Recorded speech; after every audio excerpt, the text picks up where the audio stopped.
Good morning, 5 o'clock. I'm Joan Jones with your top stories. It is mostly sunny today. We'll have a gorgeous high of 86. In the news, President Trump suffered a rare defeat in Congress yesterday after a handful of Republicans voted with all Democrats in the House to curb his war powers in Iran. On this vote, the yeas are 215 and the nays are 208. The concurrent resolution is adopted. Those Republicans voting in favor of the measure include Thomas Massie of Kentucky, Warren Davison of Ohio, Brian Fitzpatrick of Pennsylvania, and Tom Barrett of Michigan. Now, this is largely a symbolic vote. It's not expected that Democrats in both chambers can get behind a bicameral measure that could be sent to President Trump's desk.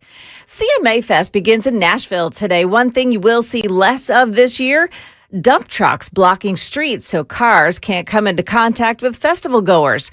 This year, NDOT is using a new device. NDOT's Cody Osborne tells WSMV4 these anti-ramming devices set up quickly and they'll be used throughout downtown. We try to get them in place for them and get the location secure as quick as we could for them. Also, Red Frogs will be out by the dozens with 3 support stations and roving volunteers.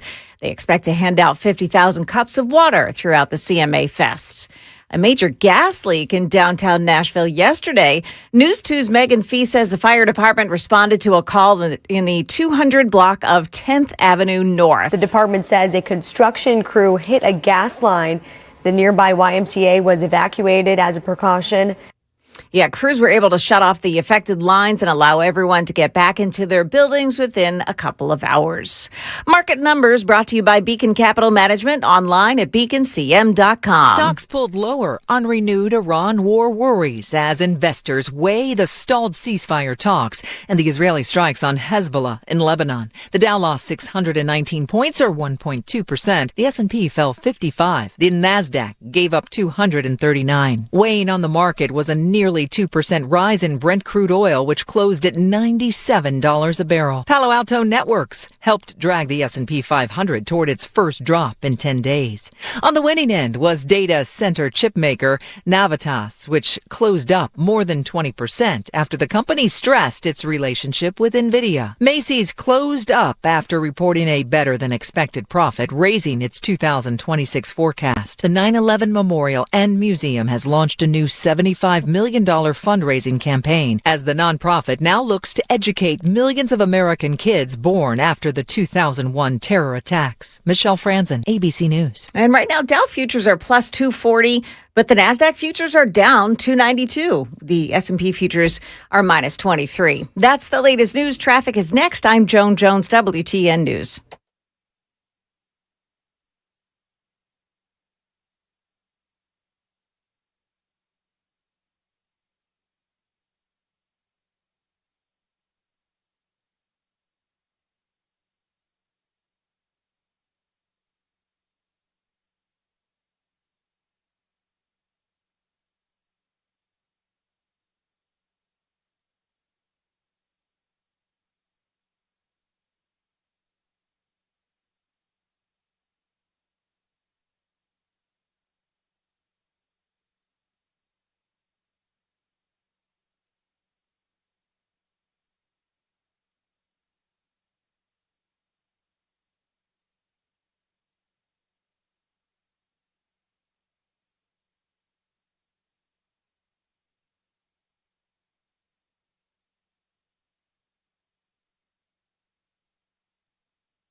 Got a paving project going on 24 this morning. It's in the eastbound lanes between Old Hickory Boulevard South and Waldron Road. One lane is opened up. That's actually in the eastbound lanes as well this morning, and it's pretty slow there too. TDOT says they are starting to pick that construction up. So you'll find this morning that that situation is going to get better pretty quickly. Traffic every 10 minutes every morning on Super Talk 99.7 WTN.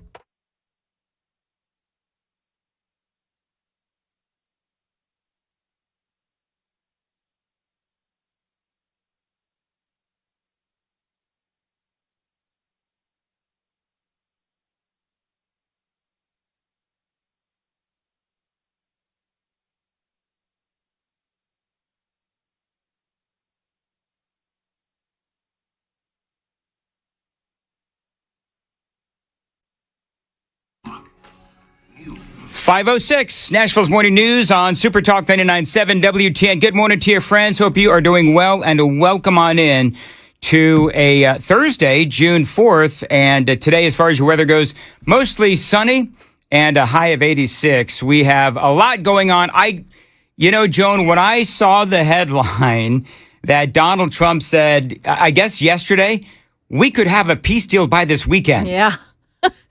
Did you roll your eyes? Man. Shrug your shoulders? It was hard to get my eyes back up to the front. I was rolling my eyes so hard. I mean, here's the deal.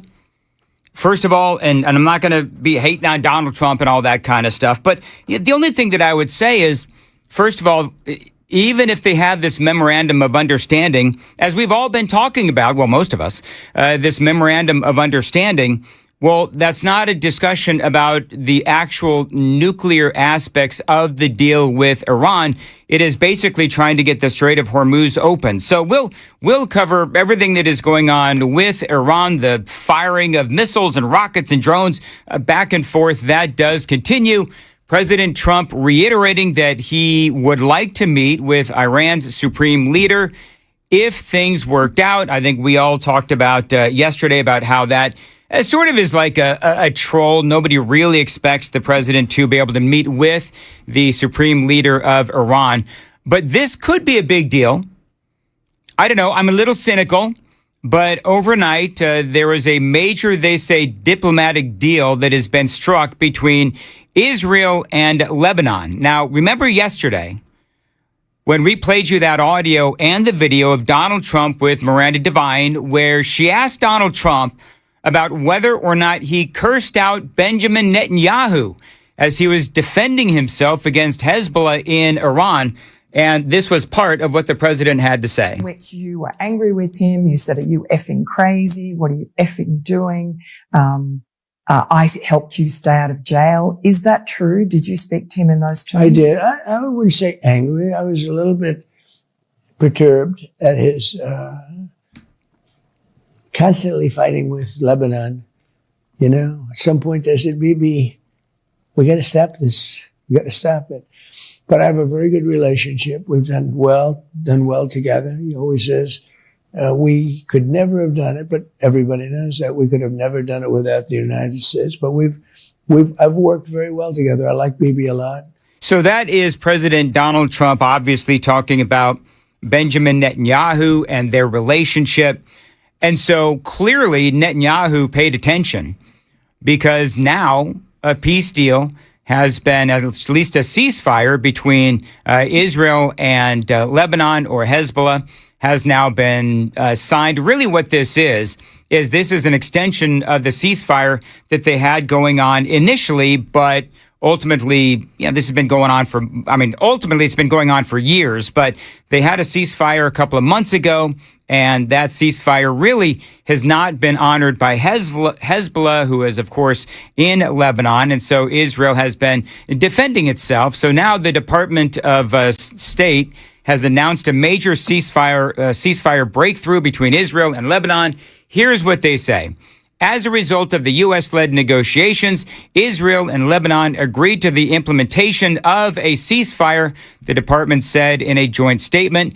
Israel and Lebanon, reaffirming that they have no hostile intent towards one another and committed to continuing direct negotiations to build confidence, resolve all outstanding issues, and work towards a comprehensive agreement between the two countries. Officials said the deal is currently conditional, requiring the Iran-backed, Lebanon-based terrorist group Hezbollah to cease all attacks, withdraw its fighters from southern Lebanon's South Litani sector, and prevent the reemergence of non-state armed groups. They say that as part of the agreement, and again, this is from the State Department, as part of the agreement, pilot zones will be established and placed under the exclusive control of the Lebanese armed forces to prevent militant groups from operating in the area. So basically, part of what they're saying is that Hezbollah is not allowed into the southern part of Lebanon. Now, that is the new part of this whole conversation. Because remember, when you talk about Hezbollah, they are actually, and I have mentioned this many times, but when you talk about Hezbollah, you do realize that they are part of the government of Lebanon. Now, Hezbollah has called for the overthrow of the government of Lebanon. This is how dysfunctional this part of the world is. Hezbollah, of course, as you know, they are funded by Iran. So I'm cynical on this whole thing because I don't believe that Iran truly wants to continue discussing a peace deal or a ceasefire with the United States. And so this whole thing is just a complete and utter cluster. So I'm cynical of the whole thing. I'm cynical when Donald Trump says we're going to have a ceasefire by this weekend. And I'm cynical that this ceasefire between Lebanon/Hezbollah and Israel will continue as well. But Benjamin Netanyahu, after that tongue lashing by Donald Trump, says, look, Donald Trump and I, we both agree on the same things, and that is a demilitarized Lebanon. Comes to Lebanon and fighting Hezbollah. I think he understands that Lebanon has been taken hostage by Hezbollah. It's basically taken over the country. It's an Iranian proxy that puts all the citizens of Lebanon at gunpoint and uses Lebanon as a platform to launch terror missiles into our cities, to launch killer drones against our civilians. And so if we want to save Lebanon, and if we want to get a Lebanese-Israeli peace, as I do, we have to disarm Hezbollah, and we have to demilitarize Lebanon. And I think that's a goal that, it's not I think, I know that this is a goal that the president and I share. And I don't know. So, Jonah, it does sound to me like Benjamin Netanyahu more than likely did not appreciate the tongue lashing that he got from President Trump. But clearly, it forced Netanyahu to pay attention. So for the Israeli president, I think he is in a situation now, Benjamin Netanyahu, where he's going to have to hold his fire. However, even after this announcement came out, guess what we find out? At least the reporting is shooting at each other. That they're shooting at each other. Yes. So I don't know. You know, it almost feels like Groundhog Day. Yeah. You know, it's like deja vu all over again.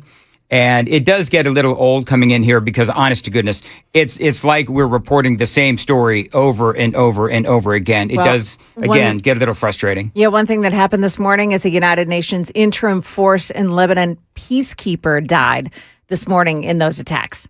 So, you know, when people start dying, especially people involved in the UN, it feels like an escalation rather than it feels like things are being tamped down. Yeah. So basically what Lebanon and Israel have agreed to, and of course it was the United States that brokered all this, is that there's going to be like a demilitarized zone between this Litani River and the southern part of Lebanon and Israel. So Hezbollah will not be allowed inside that part of Lebanon. Now, the question is, okay, but guess who has the better military? Hezbollah has the better military because they are funded by Iran. So you've got Lebanon, who, with the weaker military and weaker leadership, they're now going to try to keep Hezbollah at bay in the southern part of Lebanon. I hope you're tracking all of this. Bottom line is, I'm real cynical on all of this. However, there's a lot of people across the world that are talking about this today. We'll get into some of that analysis straight ahead. 5:15, time to check the roads on WTN. Okay, so you have the paving project being wrapped up this morning on 24 in the Laverne area. Both sides are very slow because of it. Also in Bellevue, Old Hickory Boulevard, Highway 70, you've got a crash in that area this morning to watch out for. Traffic every 10 minutes every morning on Super Talk 99.7 WTN. Mostly stated today and a high of 86. Do you know what I think Donald Trump needs to do, Joan? What's that? I think Donald Trump needs to just stop saying we're going to have a ceasefire or whatever, a peace agreement, whatever, by a specific date. He just needs to stop saying that. Yeah. Because on the one hand, you hear him say, I'm not in any hurry. I'm not on any deadlines, all of those kinds of things, which is fine. But then you need to stop saying that there might be a peace deal or a ceasefire or whatever by the weekend, because that gets everybody's hopes up. And you do get to the point where nobody is taking you seriously. I mean, unfortunately. It's the boy that cried wolf. Yeah, that's exactly right. I mean, that's exactly right. You learned as a kid not to do that. Mm-hmm. So Hezbollah is not only an armed force within Lebanon, but also a political party within Lebanon itself. So in Lebanon, you have, of course, all these different factions within Lebanon. Hezbollah operates politically and militarily within Lebanon. They're like a state within a state, if you will. And Iran, of course, as I mentioned before, they are the one that is funding Hezbollah. Lebanon's military isn't as strong as Hezbollah. So it's like they call it, again, a state within a state. I'm a little skeptical of all of this. But what about this ceasefire? Is this just a continuation of the last ceasefire? Well, yes, it is. And does anybody believe that this ceasefire is going to hold?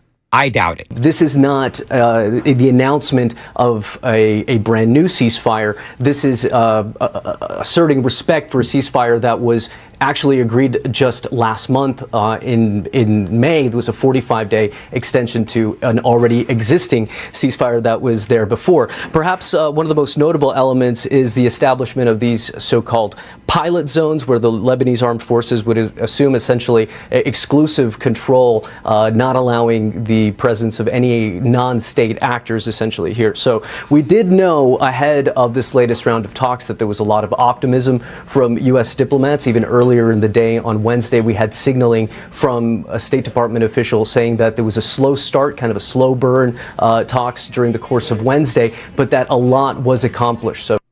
All right, so remember, we have been hitting Iran as well. Donald Trump said that they've been acting up, so we had to hit Iran again. Is the ceasefire with Iran still on?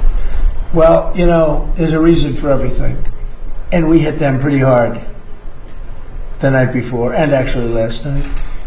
And when it was explained to me, I said, all right, so we'll do that. But we've been hitting them pretty hard, a little bit. So there is a reason for certain things, and there's usually a reason that sometimes makes sense. But they did something, not a big deal. We got it. We nipped it in the bud very quickly. All right, so that's the president saying we nipped it in the bud. These ceasefires, and again, this is where it gets almost comical, because these ceasefires have been very noisy with rockets and missiles and drones and explosions. Iran has been provoking us. Clearly, Donald Trump, I think that nobody would deny that Donald Trump wants a deal with Iran. Another quick headline, by the way, Joan, I think, reported this at the top of the hour. Last night, the House passed a resolution to end the war in Iran. Symbolic, really. 4 Republicans, I think it was 4 Republicans, voted with the Democrats to end the war in Iran. Now it's going to go to the Senate. Donald Trump has already said that he would veto such a measure. I like what Senator John Fetterman had to say. I don't know how he's going to vote on this in the Senate, but he was on Cuomo's show last night, and he was talking about the fact that clearly the Iranians have been trying to manufacture nuclear weapons, and they continue to give indications that that is what they want to do. We've held Iran accountable for the first time ever. They were really held accountable in a very meaningful way. And now here we are. And now I think the decision is produce the nuclear dust, or this is going to continue, and then we're going to hold them accountable. That's really important. And that's not a radical thought or a view for Democrats. Now, Harris, she identified Iran as her top international concern. Hillary Clinton said the same thing. Neither of them ever refused to take military options, just like you're watching right now on your screen, off the table. So this isn't like a new thing for Democrats, but everything's changed because now not a single Democrat will agree with Trump with virtually anything because that's very toxic as a Democrat. Yeah, there you go. I mean, John Fetterman is right. I do get, though, that there are legitimate concerns with this whole thing. I've been talking about that forever. So I do understand that in this situation, there are most certainly two sides. But I also believe that Fetterman is right, that these Democrats, they truly do oppose Donald Trump at every turn. And it does seem like the Democrats and folks in the media, they're actually rooting for America. They're rooting for Donald Trump to lose. They want our military to fail, which I think is disgusting. Unfortunately, that is the times that we live in. It is 521, Super Talk 99.7, WTN. Joan Jones has the news at 5:30. Joan. Yeah, coming up here at 5:30, Chud the Builder is in a lot more trouble today than he even was yesterday. An amazing story. It's coming up at 5:30 on Super Talk 99.7 WTN.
526, Nashville's Morning News on Super Talk 99.7 WTN. Good morning to your friends, and there is a lot going on. You know, and I know that, Joan, you know this, that, you know, all of this testimony and all of these hearings, they're really, that we're seeing on Capitol Hill, they're really an opportunity for both sides, really, but certainly yesterday and the day before, and I guess this week, we've got all of this testimony going on. I've got great audio later on today from Marco Rubio, Secretary of State Marco Rubio, as he is testifying just the insanity of what is happening as these Democrats are questioning Trump administration officials. It's almost comical. I've also got some great audio. If you've not seen it yet, or if you have not heard it yet, Al Green losing it with Markwayne Mullin. I'm gonna go ahead and play that at the in the 5:35, Joan, because you told me about this audio, and I think it's one of the most entertaining things I've seen in a long time, because Al Green is absolutely losing it. And let's all be honest, Al Green is butthurt because his arse got primaried, because I would be willing to bet that the people in his district realize that all Al Green does, and few folks that don't remember, Al Green, he's an older black guy. He is a representative out of, I believe it's Texas, and he was kicked out of the State of the Union for yelling at Donald Trump. He had the little sign that said black people aren't apes. Remember that whole thing? Oh, yeah. So he decides that he's going to go after Markwayne Mullin and Homeland Security Secretary.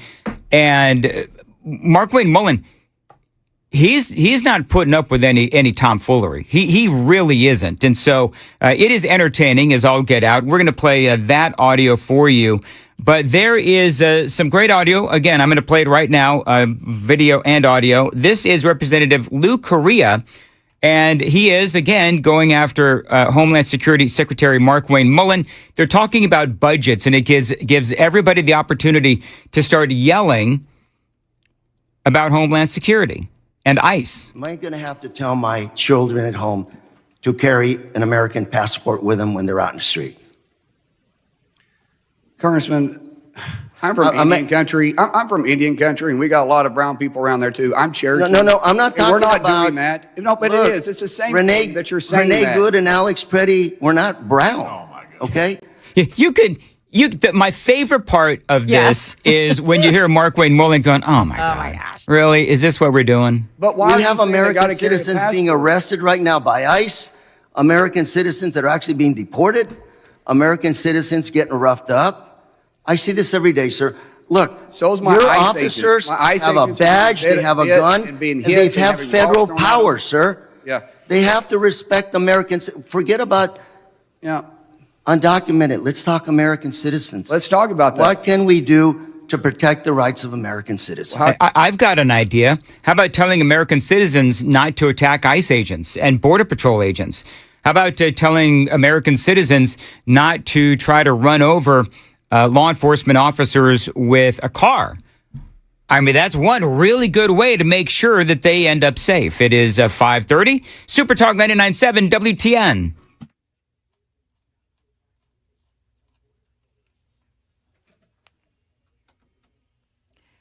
Good morning. I'm Joan Jones with your top stories. We'll have mostly sunny skies today. Our high topping off at 86 degrees. In the news, Israel and Lebanon have agreed to a new ceasefire that includes a series of pilot security zones where Hezbollah militants would be banned. Israeli ambassador to the U.S., Yechiel Leiter, says that under this agreement, Hezbollah fighters will have to leave the southern border with Israel and go back north. If Hezbollah is intent on disrupting the ceasefire, the result is going to be on them. Both sides will meet again in 2 weeks to hammer out the final agreement. President Trump plans to nominate Todd Blanche as permanent attorney general. Blanche has been serving as acting AG since the resignation of Pam Bondi in April. He'll need to be confirmed in the Senate, where Democrats are still angered by President Trump's $1.8 billion anti-weaponization fund. The reasons for the fund is something that President Trump talked about for a long time, which is the fact that there were a lot of people in this country who had their government weaponized against them. The reasons for the fund, I think, it remain as important as they were before, but we are not moving forward with the fund. Republican Senator Tom Tillis has said he may oppose Blanche's nomination.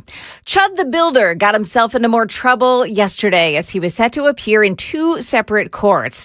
The streamer, known as Chud the Builder's real name is Dalton Etherly. He skipped a Davidson County court appearance on charges that he refused to pay for a meal at a local steakhouse and then resisted arrest. The judge in that case has issued a warrant for not showing up. He did appear, however, in Montgomery County Court for a hearing related to a case involving a shooting outside the courthouse in Clarksville.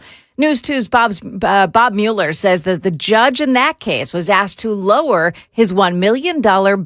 Etherly's attorney's request for a lower bond was denied. The judge also assigned Etherly a 9 p.m. to 5 a.m. curfew. Etherly's attempting to use online donations to pay that bond. That's the latest news. Traffic is next. I'm Joan Jones, WTN News.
The crash in Bellevue is still continuing this morning. Old Hickory Boulevard at Highway 70 South. Things are looking better on 24, trying to make your way in this morning. However, on 24, on the eastbound side, pretty slow jolting in through the Bellshire area. Traffic every 10 minutes every morning on Super Talk 99.7 WTN.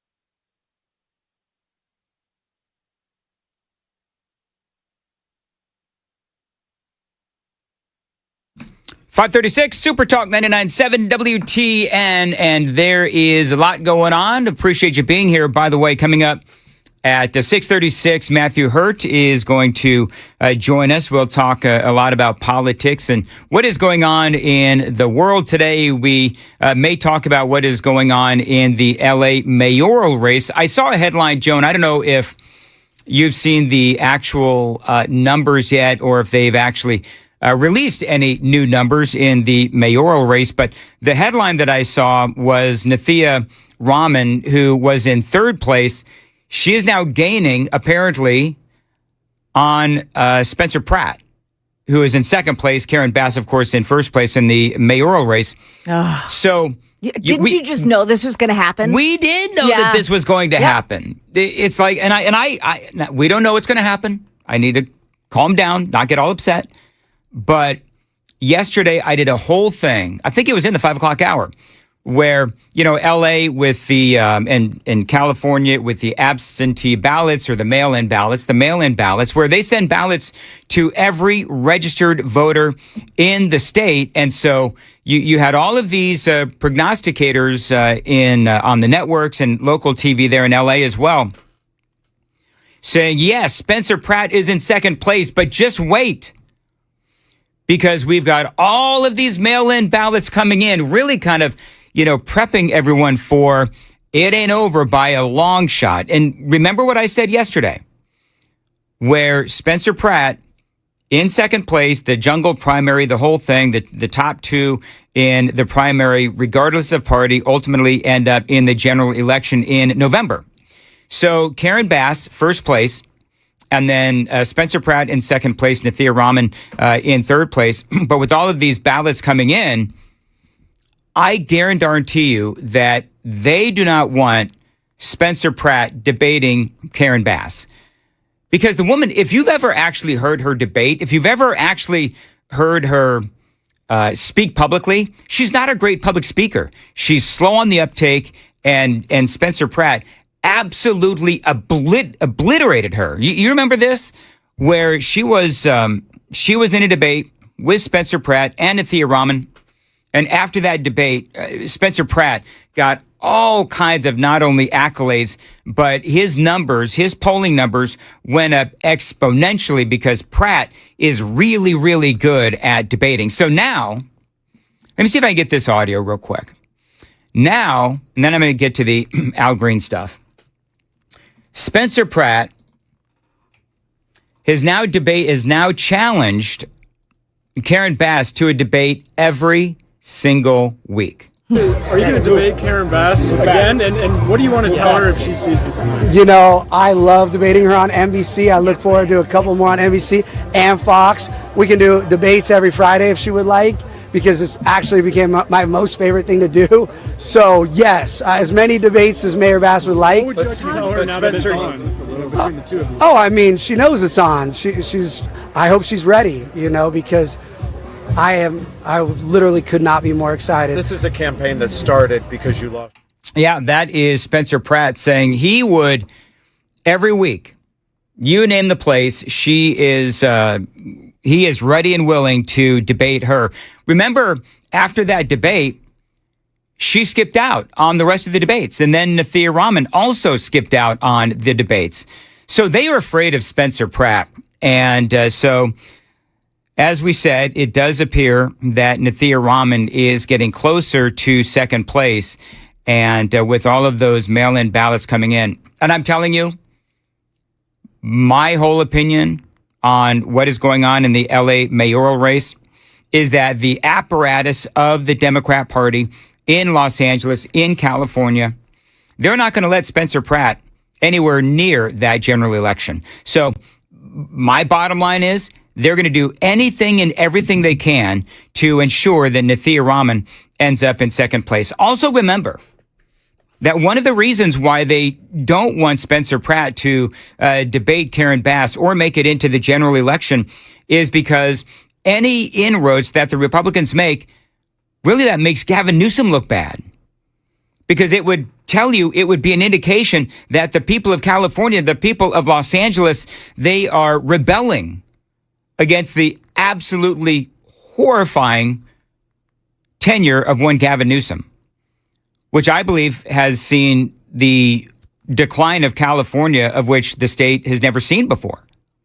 And Gavin Newsom obviously wants to be president of the United States. So this is going to be really interesting to watch, and we're watching it. So I'll get the numbers by the 6 o'clock hour where Nathia Rahman is as she is gaining on Spencer Pratt in the jungle primary as the mail-in ballots do continue to come in. Now, Al Green. Everybody knows who Al Green is. I think if you are listening to me right now, you probably know who Al Green is. Al Green is that revolting, vile Democrat. He is, I believe, out of Texas, and he's old as the day is long. He walks with a cane, and he was kicked out of the State of the Union last time around because he got up and he started challenging Donald Trump. He's got his cane. He's yelling at Donald Trump in the middle of the State of the Union. And, of course, they let him out. And the people of his district decided, you know what, Al Green, it is clear that you are more interested in clicks and headlines and promoting racism than actually doing anything for the people of your district. So ultimately, he ended up losing the primary. I think that his district had been redrawn, something to that effect. And ultimately, he is a lame duck in the House of Representatives. So yesterday, you have Mark Wayne Mullen, of course, Homeland Security Secretary, and they're talking about budgets. And so you know what happens in these hearings. You have people like Al Green and others, particularly from the opposing side, who will get up and they'll just start bloviating. And so Green versus Mark Wayne Mullen, and he decides to basically call Mark Wayne Mullen and President Trump a racist. And this is video. And he starts out talking about how he himself has had to deal with racism. Mr. Chairman, the Secretary has commented on race, a topic that I believe I'm eminently qualified to speak on, given that in my lifetime, I went to the back door to get my food. I drank from filthy colored water fountains. I sat in the back of the bus, in the balcony of the movie when a seat was available. So that is Al Green, of course. And, you know, part of this is, I don't think that anybody is denying what Al Green went through, because clearly he went through a lot. Totally get it. But at the same time, that doesn't give him the right to, at every turn, accuse Republicans of racism, which is ultimately what he does. And not doing anything for the people of his district, which is why they voted his arse out. So he's got Mark Wayne Mullen up there, and he's trying to make the case that Mark Wayne Mullen, number one, does not deserve the budget that they are asking for the Department of Homeland Security. And so he says not only is Mark Wayne Mullen a racist, but he doesn't have the temperament to lead this department. And so he's got these placards, right? You know, placard like a big old sign. And he's got a placard where it says, it's him, where he's holding up that sign that says, "Black people aren't apes," of course, referring back to when Donald Trump inadvertently, or somebody within his administration, posted that meme on social media at the very tail end of a post. There was that I don't know what it was, that video that depicted the Obamas as apes. All right, so Trump said it was an accident, whatever. Al Green has decided to take that and run with it. And then he starts basically calling Markwayne Mullin and Donald Trump a racist. And here's how that went, because it didn't go well for Al Green. Are you calling me a racist? A racist? I'm asking a question. Reclaiming my time, ask him to shut up. That's a pretty... Shut up. Shut up. It's my time. I'm not going to let anybody call me a racist, Chairman. I never called him a racist. It's my time. It is, gentlemen, will suspend. You will not. Tell him to shut up. Well, I mean, here's the deal, and I'll let it continue to play. But what gives Al Green the right to tell Markwayne Mullin within the Trump administration to shut up? What gives him that right? Does he have the right to say shut up because he endured, racism way back when? I mean, clearly, dude, you recovered. You're in the United States Congress. And so just because that is something that he dealt with many years ago doesn't give him the right to this vile and revolting behavior on the House floor. It doesn't. And I like the fact that Markwayne Mullin is saying, essentially, screw you. And I think that this is part of Al Green just trying to do whatever he can do to make some noise on the way out. Gentlemen suspend. No, the gentleman will suspend. No one will call me a racist. I'm Cherokee too. My family has been pretty tolerant. I ask that my time be restored. I ask that my time be restored. The clock has been stopped since I suspended the clock. I will continue to interrupt as long as someone's sitting there assuming I agree. me a racist. As I said before, there will be no addressing anyone's character in a negative way. Well, clearly Al Green didn't get the memo because that was literally all that he was doing. They tell him to stop attacking Donald Trump. They tell him to stop attacking Markwayne Mullin, but he doesn't really stop. He continues on. He goes on and on and on. And so what he's ultimately trying to do, again, what he was trying to do was he was trying to paint the picture that Markwayne Mullin is a racist and that he does not deserve the budget for Homeland Security. He should not. He should never have been approved. And trying to make the case that he has a temper and is a racist. When you hear somebody, I ask you this, Joan. When you hear somebody like an Al Green going on and on about this, I think the fact that he endured the racism that he did as a far younger man, obviously, my opinion is sorry for what he went through. But he's used it as really a chip on his shoulder his entire career. Yeah, he has. And he's taking advantage of it. And so for him, I don't think that he has the right to say what he said about Markwayne Mullin and Donald Trump. He certainly has a right to his opinion. But at the same time, I think that the American people, I do believe that they are really tiring of this kind of behavior, certainly from lawmakers, which I think that's why he probably got voted out of office. And I think that's why there's not this big uproar or uprising over the fact that he has been voted out of office, that Jasmine Crockett lost her seat as well. I think people are just, tired of the theatrics and they actually want to see things get done. Al Green, clearly not getting anything done. Jasmine Crockett, not getting anything done. AOC, the rest of these knuckleheads. I don't know. I think that there are people within the Democrat Party, even though we like to consistently talk about how they're supporting the absolute worst in people, like that Graham Plattner. At the same time, you look at the fact that an Al Green lost his primary, it does show that somewhere there is some sense of normalcy and decency somewhere within the Democrat Party, although some people are saying, and I forget the guy's name, but the guy that beat Al Green is just a younger version. Oh, well, so that would not surprise me one iota. No, it wouldn't surprise me either. Have you been watching any of this? So I have more for you. Okay. I can't remember her first name, Deloro, the woman with the purple hair, the like nutball with the purple hair. Old lady, purple hair. Yeah. She, they had Todd Blanche. I don't know what committee this was, but it was on oversight of the Justice Department. So they had Todd Blanche yesterday, and she's trying to skewer Todd Blanche for what she called blanket immunity for President Trump when Todd Blanche decided not to continue the anti-weaponization fund. Right. Part of the wording is that President Trump, would be like they can't bug him anymore about his taxes.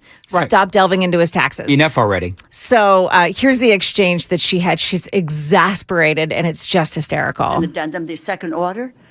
No, the only thing you're talking about here, so the blanket immunity is not something that you're going to move back on? It's not blanket immunity. That's not true.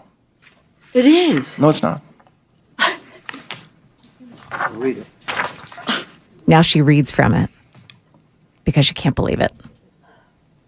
Okay. United States releases, waives, acquits, and forever discharges each of the plaintiffs from and is hereby forever barred and precluded from prosecuting or pursuing any and all claims, counterclaims, causes of actions, appeals, requests for any reliefs. I mean, this is an order from you, but you're not prepared. You are prepared to say that the president and his family will be barred, are immune from. That's a yes. No, it was not a yes. I had not answered the question. I can't answer if you want me to. What are you doing with this? Okay, so there was wow. By the way, where was she when Joe Biden at the last on the last day of his administration? The only document I think that he actually signed where he gave immunity to Hunter Biden and his entire family. Did she have anything to say about that? She did not. She also became exasperated. She's probably busy dyeing her hair. Anyway, go ahead. And finding new bracelets and rings because she has 100 bracelets on each arm and a ring on every single finger. It's Where is she from? What is her? Do we know what district she's in? I will look it up. She sounds like she looks like a goofball. Well, like she's from the Northeast. I'm very sure. So that tells from the you Northeast. Okay, she could be from the Northeast or the Northwest. Yeah. Both would check. By the way, somebody has sent me the mayoral primary results, the ongoing numbers. Yeah. Nathia Rahman is at 22.8%. Spencer Pratt is at 29.9%. Wasn't that the same as yesterday? I don't think so. He was at 33% yesterday, right? Or 30-something%. I don't remember. They've only got 62% of the expected votes in. So I think that's a little closer. So, we'll keep an eye on it because I think that there is, as I said before, I think that there's going to be some hijinks and shenanigans going on in Los Angeles. We'll talk to Matthew Hurd about that coming up at 6:35. Right now, 5:54. Joan has the news coming up at 6. Joan. Yeah, the amazing story about a CEO out of California who has been selling stuff to the Iranian government. Oh my gosh, this is such a story. Yeah. They hauled him out in handcuffs. He's got like a $20 million house and he has no income other than working with Iran to get them weapons. And he's been getting away with it for a long time. Yep. So that whole story is coming up here at 6 o'clock on Super Talk 99.7 WTN.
558 Super Talk 99.7 WTN. You know, we were playing that audio earlier of Al Green calling Donald Trump and Markwayne Mullin a racist. And I started out the segment playing audio from Al Green talking about the very real racism that he had to deal with when he was a far, far, far younger man, including, not being able to drink out of the same drinking fountains and just all the things that he went through. So he knows what real racism is. He knows who the real racists are from his experiences way back when. So for him to talk about how Donald Trump and Markwayne Mullin are racist, obviously he knows, because he has dealt with real racists in the past, that Donald Trump and Markwayne Mullin are not racist. As usual, the Democrats experts in being performative. It is 6 o'clock. Super Talk 99.7 WTN.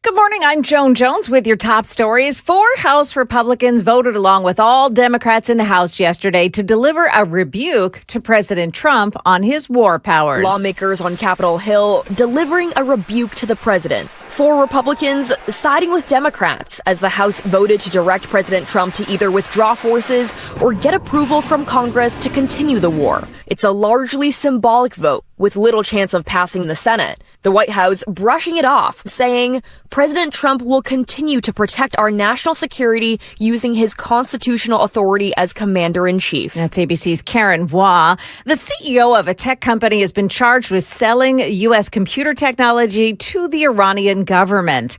Eyewitness News' Scott Reef reporting from a chopper over the CEO's lavish home in Newport Beach, California yesterday. 63-year-old Jamshid Gomi.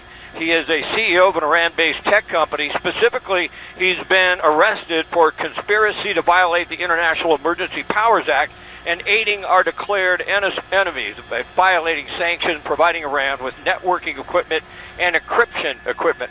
So at this point in time, they're looking at someone from some of the details we have that may have been involved in this activity for the last 10 years, and it may be hundreds of millions of dollars that may have been moved around between different companies. Acting Attorney General Todd Blanche announcing yesterday the U.S. will seize that $35 million mansion, which was purchased, he said, with the illegal proceeds. Chalk one up for those license plate readers. In Mount Juliet, an LPR helped to capture a convicted sex offender who was wanted on multiple violent felonies in Rutherford County. Police said Lorenzo Sawyers, 38 years old, of Nashville, was stopped near Lebanon Road at South Green Hill and arrested without incident. He had been wanted since May 30th for felony, aggravated burglary, aggravated assault burglary, and assault involving strangulation, and preventing a victim from calling 911. Market Numbers Report brought to you by Beacon Capital Management, online at beaconcm.com. Rising tension in the Middle East means surging oil prices and pressure on stocks. Brent crude was up Wednesday after attacks launched by both the U.S. and Iran. The international benchmark is again approaching $100 a barrel. The Dow Jones, meanwhile, plunged 621 points yesterday to close at 50,687. The S&P slid 0.75%. The Nasdaq Composite gave up 0.9. Dow futures this morning were higher, while the Nasdaq and Standard & Poor's were set to open lower. And that is ABC's Jim Ryan reporting. In fact, the Dow futures are up 178. Nasdaq futures down 414 points. S&P 500 index futures are down 42. That's the latest news, traffic, and weather next. I'm Joan Jones, WTN News.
All right, so it looks like things have been picked up on 24. The construction, the paving that was going on, things are looking okay there. Just the normal volume delay starting now. And it's pretty delayed as well in the merge of 65 and 24 to the north of Nashville. Things are looking okay around the city as well as the CMA Fest begins today. Just keep in mind, you've got a lot of road closures around downtown Nashville today. Traffic every 10 minutes every morning on Super Talk 99.7 WTN.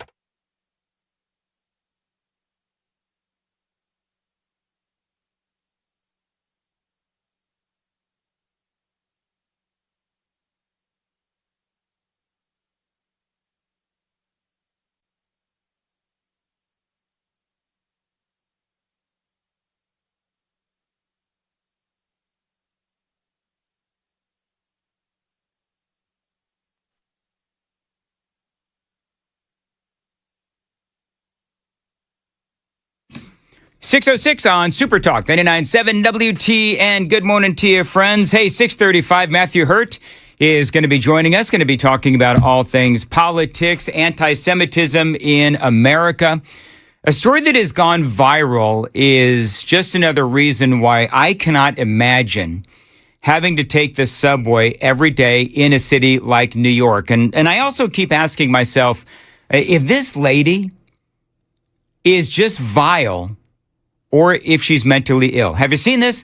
A woman, and I've got this on Super Talk TV, by the way. Watch us on YouTube, Facebook, Twitter, Twitch, 997WTN.com. You can watch the radio show in real time. Also, obviously, listen to the radio, 99.7 on your FM dial and anywhere where you can stream audio. So a woman walks onto the subway and she starts spewing really vile anti-Semitic rants. Listen to this. This was on the subway in New York. Jews are eating kids. Yeah, you guys smell the kids. Yeah. Don't touch me. Don't touch me. Jews are eating kids. Whoa. It's okay for her to eat a kid, but I can't choke her down. I was just assaulted. Okay, yeah. All right, so that woman, she attacks this Jewish woman on the subway. Now, Joan, I got to ask you. Yeah. Woman walks onto the subway and she starts screaming that Jews are eating kids. Yeah. Is she anti-Semitic or just nuts? I'm thinking that it's a combination of both. But you cannot rule out anti-Semitic. You cannot rule it out. It's one thing to say, and I don't believe any of this, just so you folks know. But it's one thing to say, oh, yeah, the Jews own Congress, the Jews run Hollywood, all of those things. I mean, whatever. But to say that Jews eat children and that she can smell the eaten children on this poor 25-year-old woman on the subway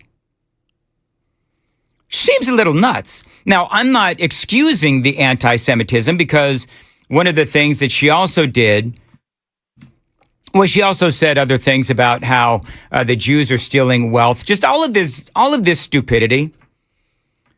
But she goes and she pulls a big clump of hair out of this woman's head, which, by the way, is assault. And so all the while, spewing the usual BS. By the way, in case you noticed on that video, she's wearing a camouflage jacket, the woman who assaulted the Jewish woman. She is wearing a camouflage jacket, and it looks like she's got the German flag on the right shoulder. So that tracks. So again, I don't know if this woman is vile. By the way, we know her name, Diana Smith. And I don't know if she's mentally ill or just vile. She gets on board a subway train and starts spewing this kind of stuff. The woman, by the way, who was attacked, apparently Jewish, from Montreal. She's a nurse.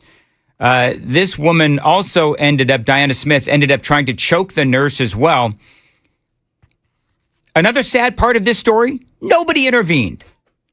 This is, if you saw the video, this is a subway full of people.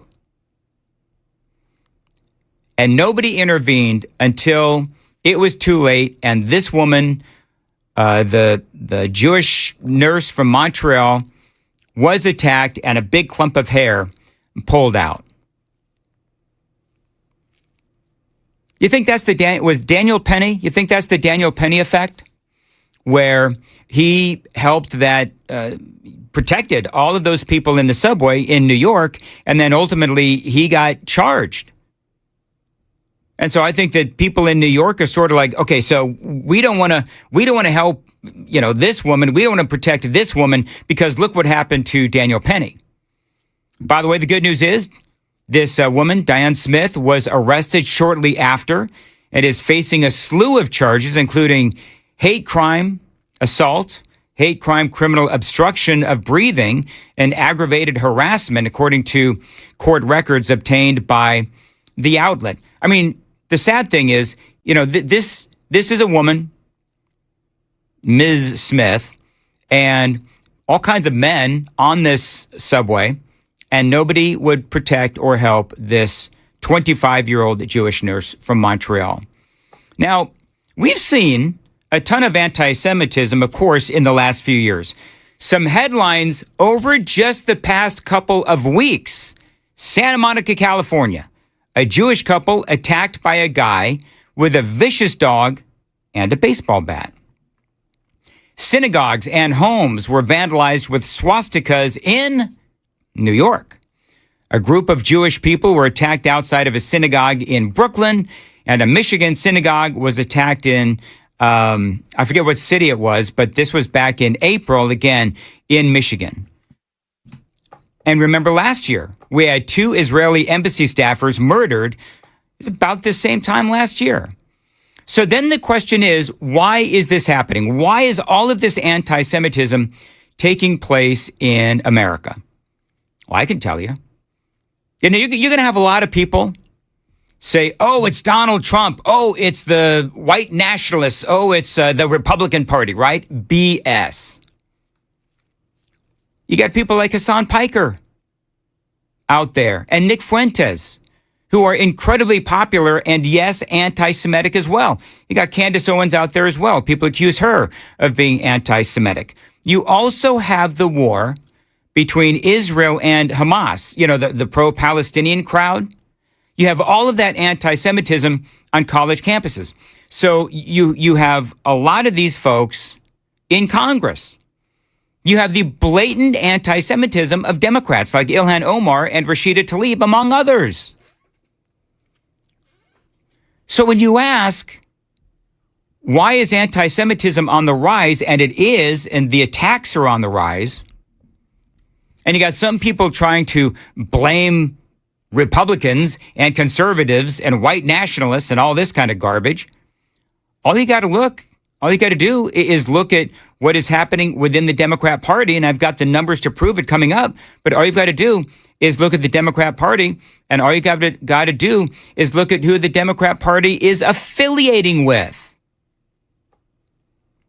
As I said, you've got Hassan Piker. You've got Graham Plattner, of course, running for the Senate in Maine.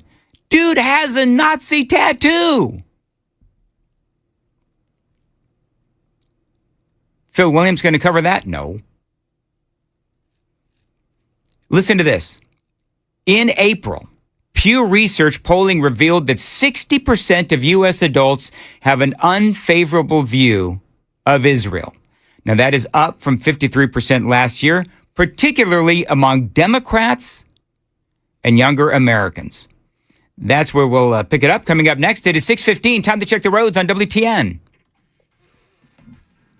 For the most part, things are looking good this morning. No problems on 40 or 65. No unusual delays on 24 or 440. Mostly sunny today and a high of 86. How much, Joan, have you delved into Hassan Piker? Like, I know that we keep talking about him a lot, and there's a reason why we keep talking about him. The reason we keep talking about him is because he is indeed the darling of the Democrats. He is, in case you don't know, in case you've missed the segments that we've done on him, he is a social media influencer, political commentator, and clearly anti-Semitic. Here's some of the things that he has done. Hassan Piker. Now realize, again, the Democrats have actually gone out and, yes, they've actually campaigned with Hassan Piker, a guy who has called Hamas 1,000 times better than Israel. He also said Jews are inbred. And he dismissed claims of sexual violence on that horrific day of October 7th. And the Democrats legitimize him. See, that's the thing. The Democrats have been legitimizing Hassan Piker for, at least the last 12 to 24 months by going out on the campaign trail with him. Elizabeth Warren, for one, I believe. Do you know that earlier this week, this is, I thought, really interesting. Hassan Piker, darling of the Democrats, earlier this week, he actually tried to get into the UK and they banned him from the UK. Did you know about that? This is what's bizarre, and that's fine if that's what they want to do. But they said that Hassan Piker was not conducive to the public good. Yet bizarrely, they let in all of those Muslims. I don't get it, whatever. Republican Randy Fine, a congressman out of Florida, was asked about all of this. Your take on Hassan Piker not being allowed into England? Well, I don't think he should be allowed into America, so I think that's a good start. What about freedom of speech?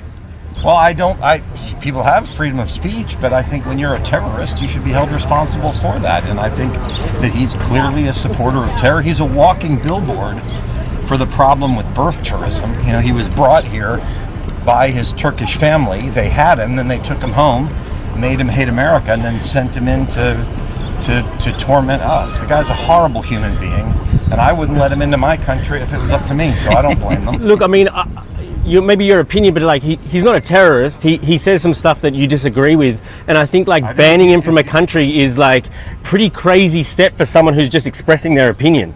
It's up to them. They don't want him in. I wouldn't want him in either. And by the way, that they're allowed to do that. They're allowed to, but freedom of speech is just a huge issue. And if you're going to start banning someone just because you disagree with their views, then where does it end?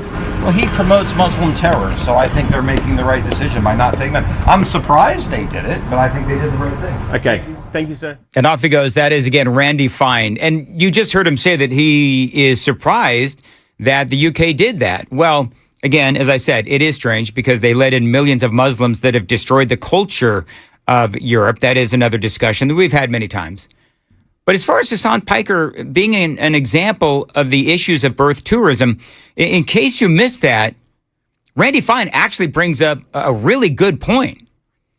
Dude was born in New Jersey, parents not U.S. citizens. He was born here, raised, though, in Turkey, gets all of that great anti-American sentiment there in Turkey, then comes back to America for college.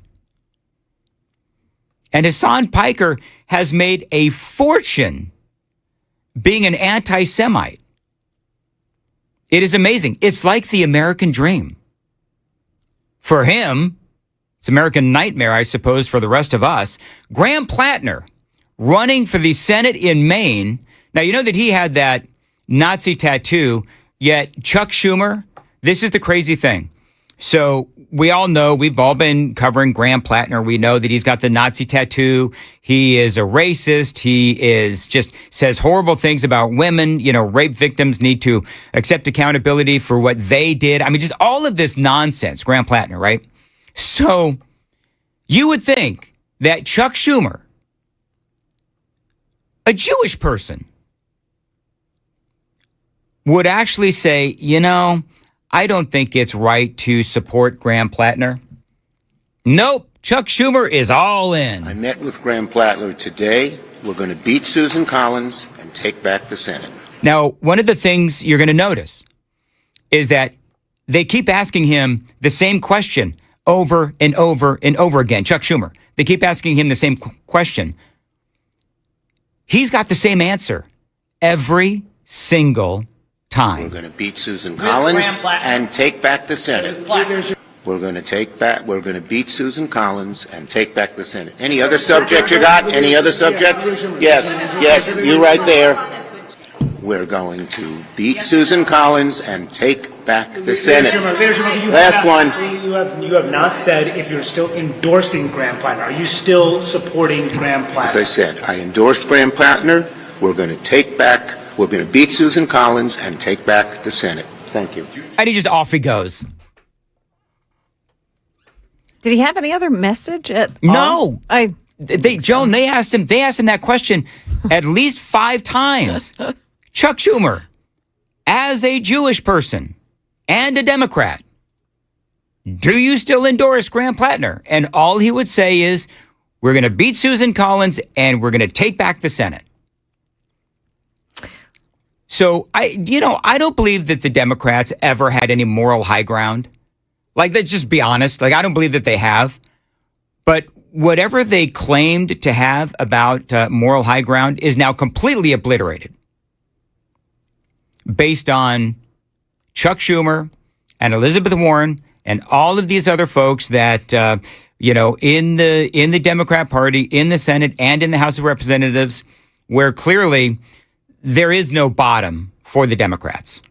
Would you agree, Joan? I think so. No bottom. 621, Super Talk 99.7. Joan has the news at 6:30. Joan. Yeah, coming up here, there was a shooting in Laverne yesterday. One person was injured. We've got that story coming up here at 6:30 on Super Talk 99.7 WTN.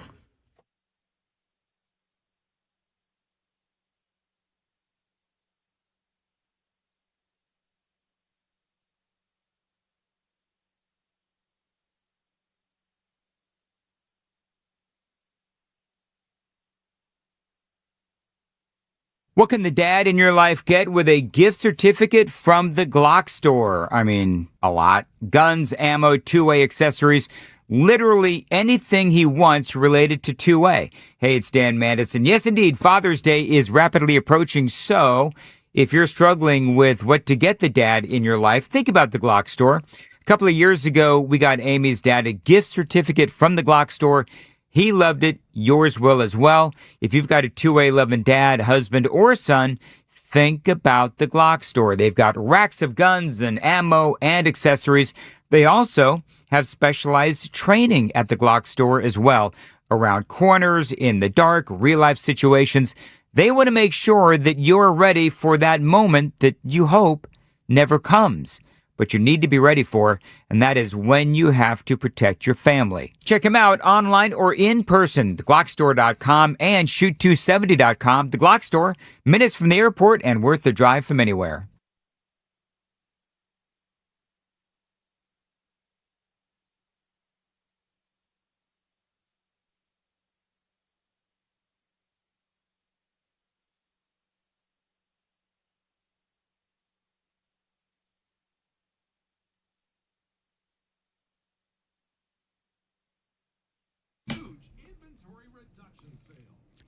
We're offering financing.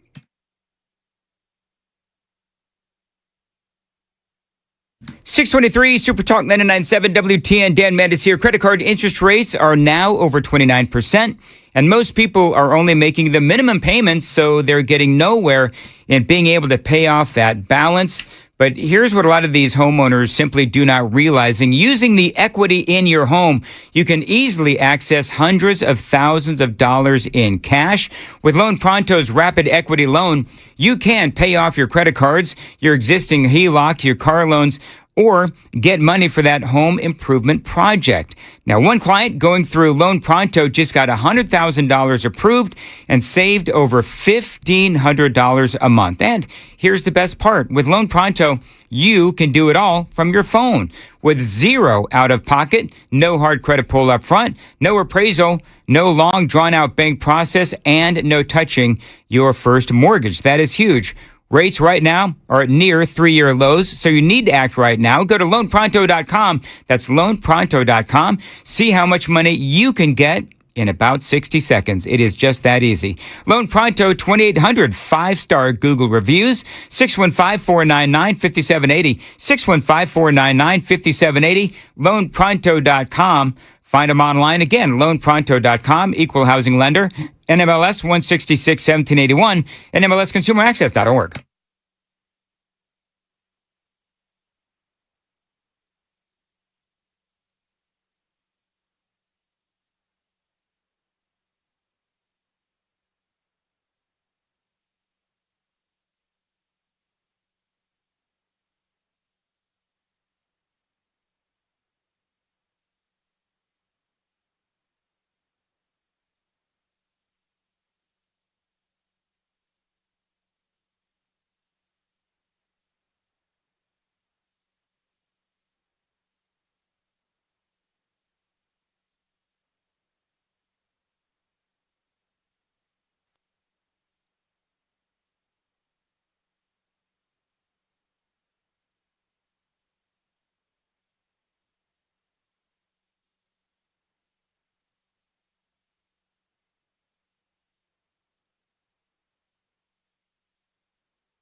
627, Nashville's Morning News on Super Talk 99.7 WTN. Super text line is open, 615-737-9986.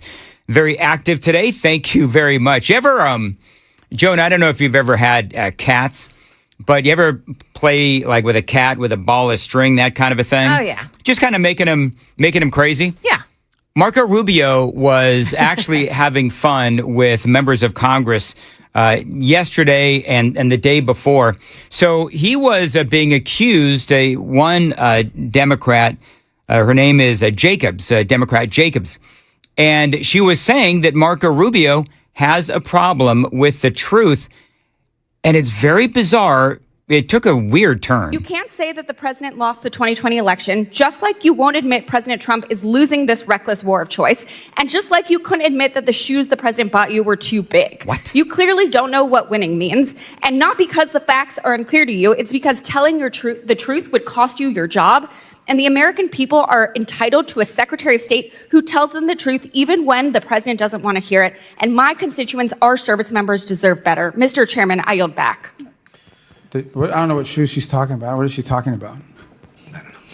Representative Burchett, you're recognized. Thank you, Mr. Chairman. If you'd like to answer any of that. Yeah, I don't know about the shoes. I mean, he gave me some Florsheim shoes. They're actually pretty good. They fit fine. I don't know what she's talking about. And maybe that's what she's referring to.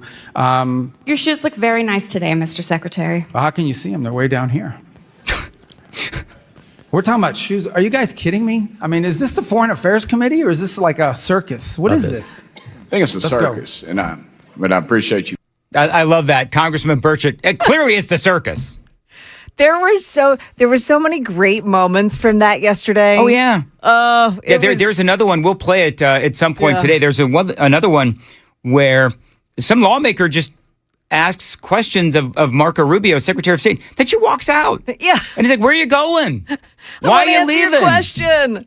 I mean. Yeah. So that's what I mean, where he's just, there's a number of different instances where the Secretary of State says, what is this? And why is this such a circus? And clearly it was. And that Representative Jacobs clearly, at least in my opinion, clearly embarrassed. It is 6:30, Super Talk 99.7, WTN.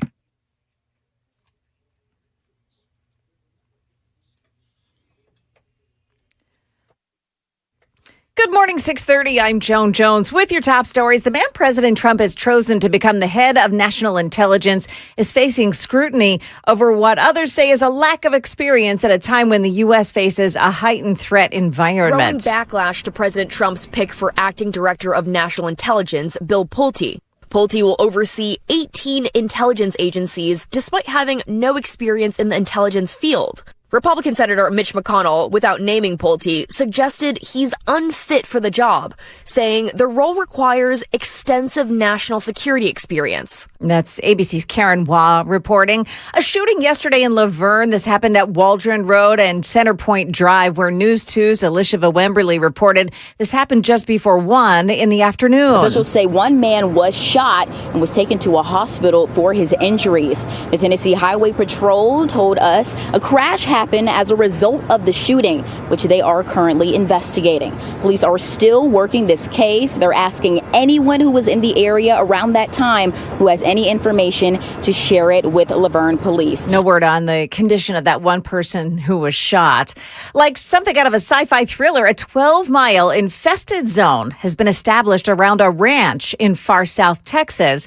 It's all because of a pest that can kill livestock that has now reached the U.S. After watching the northern progression of the New World screwworm through Mexico, veterinarians and ranchers have been anticipating its arrival here. On Wednesday, the larvae of the screwworm fly were found in a calf in Zavala County, Texas. We're obviously approaching this aggressively from every angle possible. Agriculture Secretary Brooke Rollins says the ranch where the discovery was made has been quarantined and a USDA incident command team sent to South Texas. Jim Ryan, ABC News in Dallas-Fort Worth. And that is the latest news. Stick around for your traffic and weather next. I'm Joan Jones, WTN News. Dan Metis here for my friends at Stoltz Co., a great Tennessee company. They do continue to grow and expand.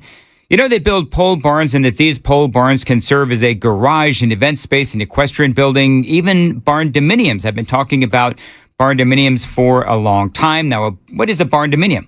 barn-dominium is a pole barn that you can live in. And these days, those barn-dominiums are new and improved. Stoltzko is now offering you turnkey options. Now, that means that they handle the design, the construction, and the amazing finishing touches. You turn the key and you are home, courtesy of Stoltzko. And these days, they also, by the way, offer storm shelters to keep you and your family safe. Now, your new pole barn from Stoltzko can be used for anything. So if you have some land that needs a building for whatever you want, call my friends at Stoltzko, 615-622-5992, 615-622-5992. You can also find them online, Instagram and Facebook, to see examples of their incredible work around Middle Tennessee. They've got a great website as well, STOLTZCO, Stoltzko.com.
No accidents to speak of this morning on the roadways, but it is slow on 24 westbound, starting around Smyrna now, all the way into Nashville. Looks like you've got those normal volume delays on 40 heading westbound from the airport into Nashville. Same thing if you're traveling 65 or 24 in from the north. It's all the usual delays this morning. Traffic every 10 minutes every morning on Super Talk 99.7 WTN.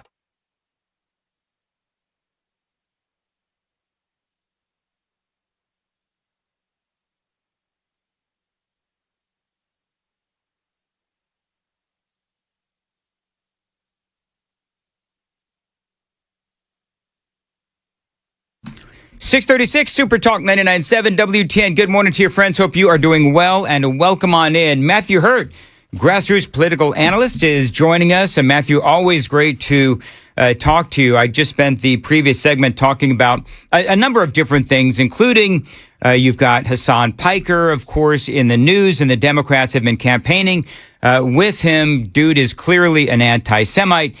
We also have the story of Graham Plattner, and I played the audio of Chuck Schumer. Basically, he still says that they support Graham Plattner for the Senate in Maine, even though the guy has a Nazi tattoo and many, many other issues, character issues. And so, I don't know, Matthew, what do you think? Anti-Semitism is on the rise. It does seem to me like that is all coming from the left. Well, Hassan Piker has taken center stage in this because, as you said in the last segment, he has campaigned with Democrats this is a problem for them. We have seen in American politics the anti-Semitism argument and the conversations happening primarily from Democrats. Now, if you zoom out a little bit, we can talk about Israel and in particular Iran, and I think there is justifiable concern among people on the right about our engagement there. But as it pertains to the safety of Jewish communities and Jewish individuals in the United States, the major threat comes from intolerant leftists who have a nasty anti-Semitic streak.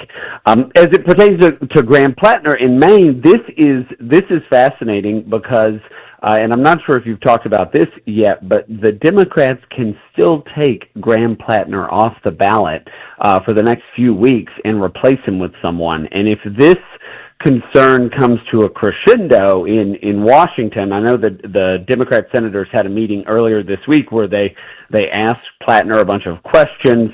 Obviously, I think it should be disqualifying for a guy with a Nazi tattoo to serve in the U.S. Senate, but all of these other things, what we're looking at now, what we're seeing now, is what may amount to death by 1,000 cuts. The problems that Graham has with women, the kick account, and the extramarital activities. All of these give women in Maine a reason to think of someone else, and that someone is Susan Collins, who has been elected in Maine over and over again. Do you think the Democrats are so far gone? I mean, clearly, Chuck Schumer and some of these other Democrats, they don't have a problem with this guy's past.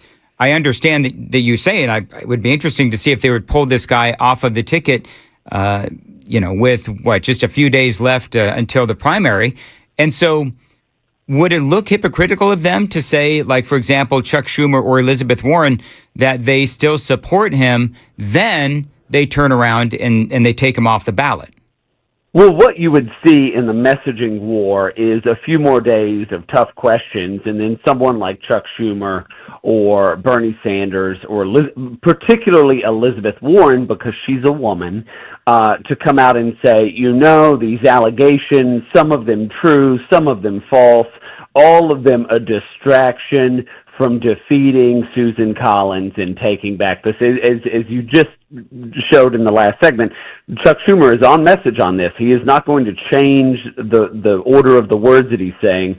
So, somebody like Elizabeth Warren would say it's now become untenable and we must defeat Susan Collins and take back the Senate. And it is for that reason that we call on Plattner to withdraw and have the process play out. And of course, the Democrats are no stranger to subverting democracy, to selecting a nominee who they think is going to win in a general election. So this would not be the first time this has happened in recent memory. You think just putting all that aside, do you think that he would actually have a chance in Maine, general election, against Susan Collins?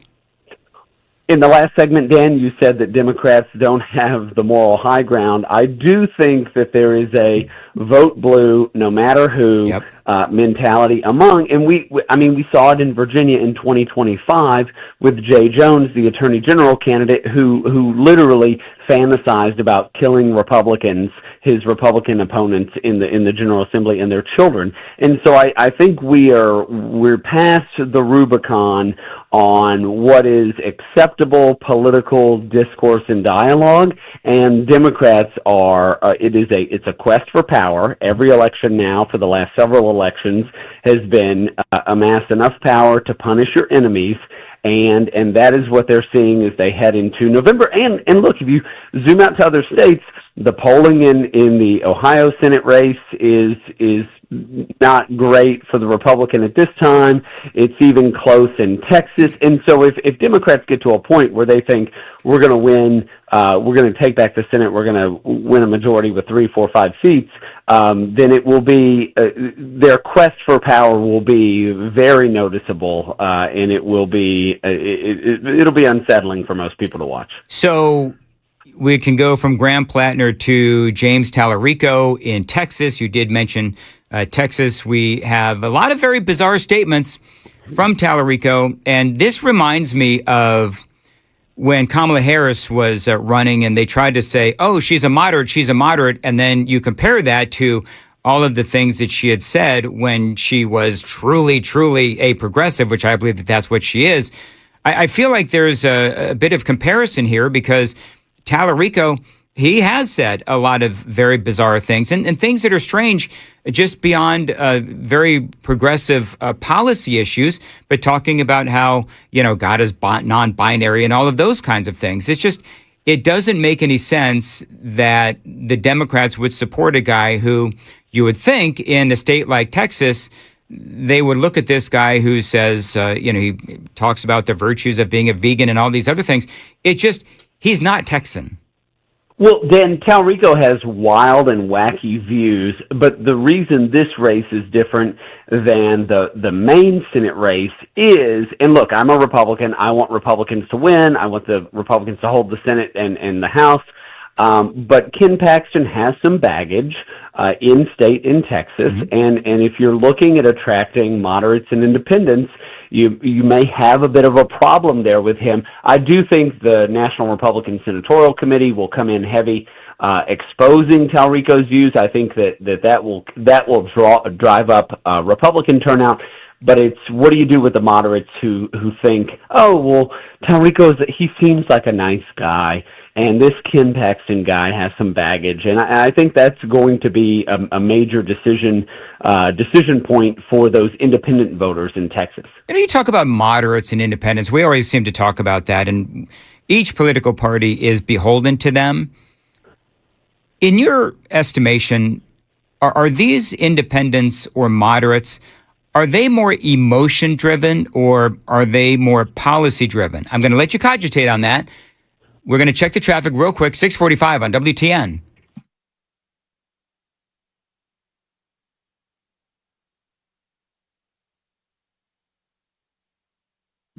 We're running accident-free on 840. I'm Christine O'Brien. Mostly sunny today and a high of 86. So, Matthew Hurt, what do you think? Moderates and independents, and I realize they're two different things, but are they more emotion-driven or are they more policy-driven?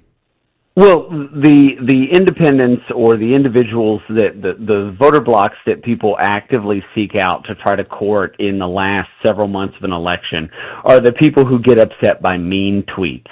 And so in Texas, if Ken Paxton is perceived by independents as a dishonest guy, and that is a credible argument taking place in that Senate race, then independents may either not vote or consider Tallarico.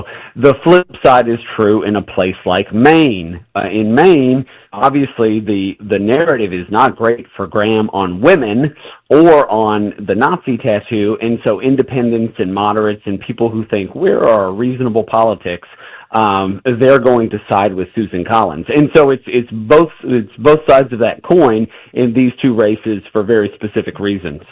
Tallarico, kind of like just the last thing on this, Tallarico, I think they're trying to pass him off as a moderate, but in reality, you listen to what he says and you look at his voting record in Texas, and guy is clearly very, very progressive. It seems like they're trying to do the same thing that they did in Virginia, where they're trying to pass somebody off as a moderate, then they get in, and they're going to be progressive as all get out. They are, Dan, and the other thing visually in Texas is they're trying to put him in a cowboy hat in a pickup truck and drive him around like he looks like a ranch hand. Right. And so I think the visual aspect of that is going to fall flat for many Texans. Okay, we got a lot of things going on in, of course, California. You've got the governor's race. You've got the mayor's race as well. Let's start with the mayor's race. I think that this whole thing is really fascinating with Spencer Pratt and everything that is going on with him. I've seen headlines this morning that show that Nathia Rahman is gaining as the votes come in, the mail-in ballots come in, where she is gaining on him slowly but surely. Karen Bass officially now is going to go to the runoff election. Now it's really a battle for number 2, and I'm just going to be honest with you. I don't know where you stand on this. We haven't spoken ahead of time, but I'm a little worried about hijinks and shenanigans. I don't believe that there is any way that the Democrat Party will allow Spencer Pratt to debate Karen Bass because she got her arse kicked last time around. So slowly but surely, that's what the reporting is out of L.A., that Nathia Rahman is slowly catching up to Spencer Pratt as those mail-in ballots come in. Well, and this is what you see in a place where ballots are mailed automatically to anybody. You think about a place like Los Angeles has a lot of transient apartment dwellers. And so, I've lived in my apartment, the same apartment, for 5 years. Nobody gets mail to my apartment. But if you had moved out after 6 months, or if someone was evicted, or if there had been several tenants over the span of 2 or 3 years, you can imagine a situation where there's 4 or 5 or 6 ballots coming to an apartment. And then, of course, you can get those ballots in after Election Day. So on election night, Spencer Pratt looked pretty good at about 30%, with Karen Bass at 35 and Nathia Rahman at 20 or 22. And now we've got 400,000 outstanding ballots, which even ideologically, the folks who hold on to them and mail them, those mail-in ballots, trend Democrat anyway.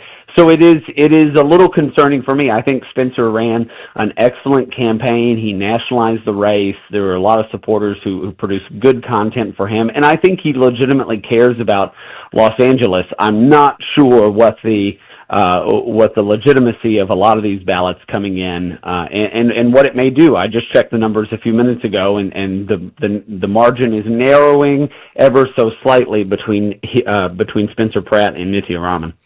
So I hope Spencer Pratt wins, or at the very least makes it to the runoff and then wins. But if he doesn't, what's next for Spencer Pratt? I mean, he's definitely upped his game. A lot of people, he's upped his profile as well. What do you think happens to him next? Does he run for another political office? Does he end up on a Fox News? What do you think? Well, here's the thing. Some people, especially in a tough race, in a tough district, there are 2 reasons to run. There's a reason to run to win, and obviously that is what most candidates want to do. But then there's the reason to run, to build something, to run again. And I think, somebody like a Spencer Pratt, if he doesn't make it into the runoff, would be highly disappointing. But if he doesn't make it past the finish line in November, I think that he's built out an infrastructure, and in Los Angeles, he could parlay that into a political action committee or a community group to build out the infrastructure. The reason, oftentimes, one of the many reasons that Democrats have a stronghold in cities is that they have the infrastructure, the community organizers, the block walkers, the people represented in each of the neighborhoods. Yep. And I think, in the future, that's something that Pratt could build out, and he would have a national fundraising base to do it. Obviously, it'd be very easy for him to go to Fox News and make money being a talking head, but I think that would be of significant benefit in Los Angeles. One of the things I find interesting, so going to the governor's race in California, Steve Hilton, Xavier Becerra, I don't know what the numbers are right now, but Hilton was number 1. He was at the top of the list. Xavier Becerra, I think he was number 2. But when you start adding up all the Republicans and all the Democrats, I did the math yesterday, all the Republicans in this jungle primary, 38%. You add up all the Democrats, it comes out to about 50%. So ultimately, the question would be whether we're talking about Spencer Pratt or Steve Hilton, is when you add up the Democrats versus the Republicans in both races, the Republicans end up on the losing end of the race. Is it as simple as that? Just adding up, okay, all the Democrats equal in the governor's race 50, and all the Republicans end up at 38%, so that's the way the race is going to fall? It's not as simple as that. Now, I don't want to give listeners too big hope in a place like California, but it's not as simple as that. Because it's a different electorate. November will be a different electorate. Imagine you were gung ho for Tom Steyer, the billionaire who spent $200 million of his own money to come in third place, and you were super pumped about him. Well, you may be upset that he lost, and you may not vote. You may throw a protest vote to Hilton. And so there are a number of things, and then you get into a race. You get into the general election where it's 1-to-1 candidate against each other. Now the issues are different, and people make different decisions. I don't think it is as simple as saying we tallied up the R's, we tallied up the D's, and the numbers aren't there. And I'm not saying it would be easy for Hilton to make it across the finish line in November, but the electorate will be different. People will vote for different reasons, and some of those disaffected supporters of down ballot Democrats will either stay home or they will go out and vote for the Republican to prove a point. You think the strong showing of Hilton and Spencer, do you think that this is a strong indication that California, I don't think it's going to go red, but I mean, at the very least, when you look at the reign of Gavin Newsom, is this somehow an indication that people have been unsatisfied with Gavin Newsom in California? I think what it proves is you can't beat somebody with nobody, and in both of these races, Hilton and Pratt are serious candidates. They clearly understand policy, and if you have somebody running in a district that is difficult, who is smart on the issues and does the work and raises the money, it gives people an alternative. And then what that does in both of these races headed to November, if Pratt makes it through the runoff operation here, it gives them momentum, which then raises their profile more, which raises their ability to raise money more, which then on the ground changes the psyche of the voters and supporters to say, hey, we could win this. So they go out and knock more doors, they donate more, they make more phone calls, they show up to the farmers market, and there's a win psychology behind it that would be beneficial to both of them. All right, very quickly, like in 30 seconds or less, great news out of Alabama for the redistricting. The Republicans' map has now been approved. So I don't know. I haven't really been keeping track on the numbers of seats, but how are you feeling for the midterms? Well, what I would say is Democrats caught themselves in their own trap, redistricting in places like Massachusetts, Illinois, and California for decades, and now we have this opportunity, and Alabama's going to go for it. All right, Matthew, as always, great to have you on. Where can people find you on X? I'm on X at Matthew Hurt, MattheWHurtt. All right, and 654, Super Talk 99.7, WTN, Dan Mandis here, Covered Patio. Now, let me tell you something. This is a great company. Warmer weather means you want to spend more time outside. If you want to add more living space to your home, think about building or upgrading your patio. They've got motorized screens so that you can easily keep the patio open when you want some sun and closed when you want some shade. So your back screened in porch becomes a lot more enjoyable. Thanks to the Covered Patio, they've got a ton of outdoor living options with motorized screens, patio covers, custom wooden decks, and outdoor structures. You need a patio upgrade from the Covered Patio. They have a ton of options with styles for every budget. The Covered Patio is dedicated to fair prices and customized solutions for your specific home and your specific space. So enjoy your home a lot more with an incredible patio upgrade from the Covered Patio. Reach out, 615-695-2407. Tell them Dan Mandis told you to reach out, 615-695-2407. Online anytime, thecoveredpatio.com, thecoveredpatio.com.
658 Super Talk 99.7 WTN. Super Text line is open 615-737-9986. 615-737 WWTN. Joan, it's interesting. I was speaking to Matthew Hurt. I feel like because he wouldn't come out and say that he's worried about hijinks and shenanigans out there in Los Angeles. Oh, yeah. Which is fine. Do you know what I think it is, Joan? What's that? I think it's that I am so cynical. Maybe it's because I'm from Los Angeles, but I am so cynical at elections these days, and I'm just so cynical about politics in general that I just have no faith left. Yeah. Do you know what I mean? Like, I do. Do you have faith in politics, generally speaking? I don't have faith in politicians. Okay. Yeah. None. Like none. Something happens when I think that they're one person when they're campaigning, and once they get to the swamp, it consumes them. 659 Super Talk 99.7 WTN. Got a lot more straight ahead. Stay close. Watch us on YouTube, Facebook, Twitter, Twitch, 99.7 WTN.com. Also, you can listen to the radio show anywhere you stream. Got a lot more straight ahead. Nashville's Morning News on Super Talk 99.7 WTN.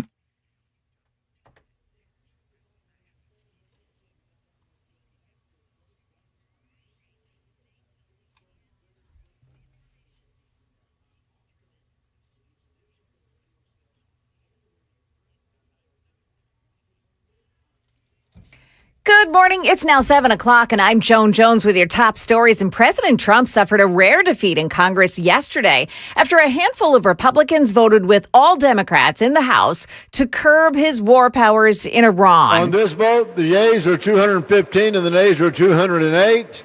The concurrent resolution is adopted. Those Republicans voting in favor of that measure include Thomas Massie of Kentucky, Warren Davison of Ohio, Brian Fitzpatrick of Pennsylvania, and Tom Barrett of Michigan. Now, this is largely a symbolic vote. It is not expected Democrats in both chambers can get behind a bicameral measure that could be sent to President Trump's desk.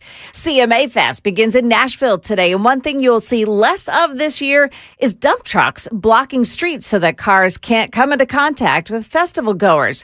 NDOT's Cody Osborne telling WSMV4 that this year NDOT is using anti-ramming devices that set up pretty quickly. We would try to get them in place for them and get the location secure as quick as we could for them. Also, red frogs are out by the dozens with 3 support stations and roving volunteers. They expect to hand out about 50,000 cups of water throughout the CMA Fest this year. A major gas leak in downtown Nashville yesterday. News 2's Megan Fee saying the fire department responded to a call in the 200 block of 10th Avenue North. The department says a construction crew hit a gas line. The nearby YMCA was evacuated as a precaution. Crews were able to shut off the affected lines and allow everyone back into their buildings within a couple of hours. A 15-hour hostage standoff in California ended yesterday with that suspect being killed. He was a sex offender who claimed that his case wasn't handled properly. He entered a bank building and headed to the upper floor offices and took 10 county school employees hostage. ABC's Hannah Battah. The FBI revealing it deployed an elite hostage rescue team from Quantico, Virginia, to help free the 10 hostages, all employees of the Kern County School Superintendent. After the suspect was killed, the FBI found 5 of the hostages had been tied up. Some had appeared to have explosives attached to them. Nobody was injured. Beware of job offers from foreign police or defense analysts. The so-called Five Eyes of intelligence sharing, Australia, Canada, New Zealand, the UK, and the US, they're warning that Chinese spies are targeting job websites, posting fake jobs and pressing applicants to reveal classified or privileged information in order to get the job. The bogus jobs have been posted in legitimate websites, including LinkedIn, Indeed, and Upwork. Market numbers brought to you by Beacon Capital Management, online at beaconcm.com. After a rough day on Wall Street yesterday, it's really mixed today. The Dow futures are plus almost 400 points. The NASDAQ futures are down 376. S&P futures down nearly 30. That's the latest news, traffic, and weather next. I'm Joan Jones, WTN News. Thank you, Joan. 7:03, Nashville's Morning News. Dan Mandis here. So many people, maybe even you, are living with cataracts and don't even realize how much it's affecting their everyday life. Now, the good news is that the fix is quick, and it all begins with a personalized consultation with Dr. Horn at Vision for Life. Now, if you've been dealing with blurry or cloudy vision, glare, maybe halos around lights, colors that just don't seem as bright as they used to be, well, those are all signs of cataracts. And a lot of people, driving becomes difficult for them, even dangerous, especially at night. Some folks even experience double vision in one eye. That's not something that you have to live with.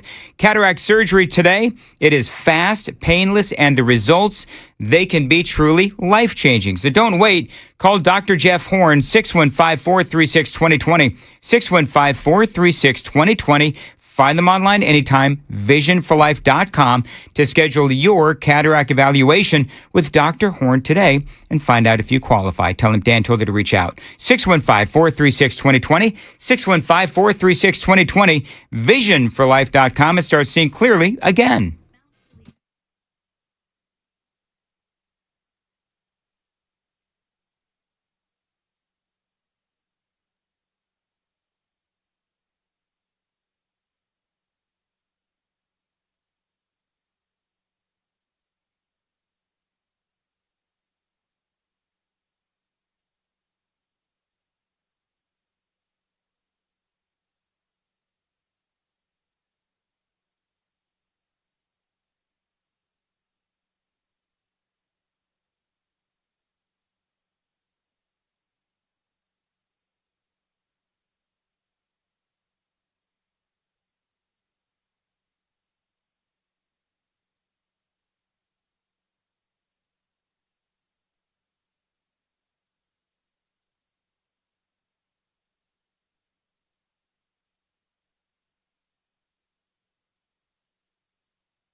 All right, so we've got a problem this morning in Donaldson. It's on Elm Hill Pike, west of Briley Parkway. It's an accident there. And 40 westbound in Lebanon, the on-ramp from northbound Gallatin, exit 232. You've got a crash there. The on-ramp has been partially blocked off. It's really slow, too, on 65 southbound this morning, approaching the Goodlettsville area. It looks, there's no accident reported in that area, but it does look exceptionally slow this morning. And you've got all your normal volume delays on 40 heading in and on 24 as well. Traffic every 10 minutes every morning on Super Talk 99.7 WTN.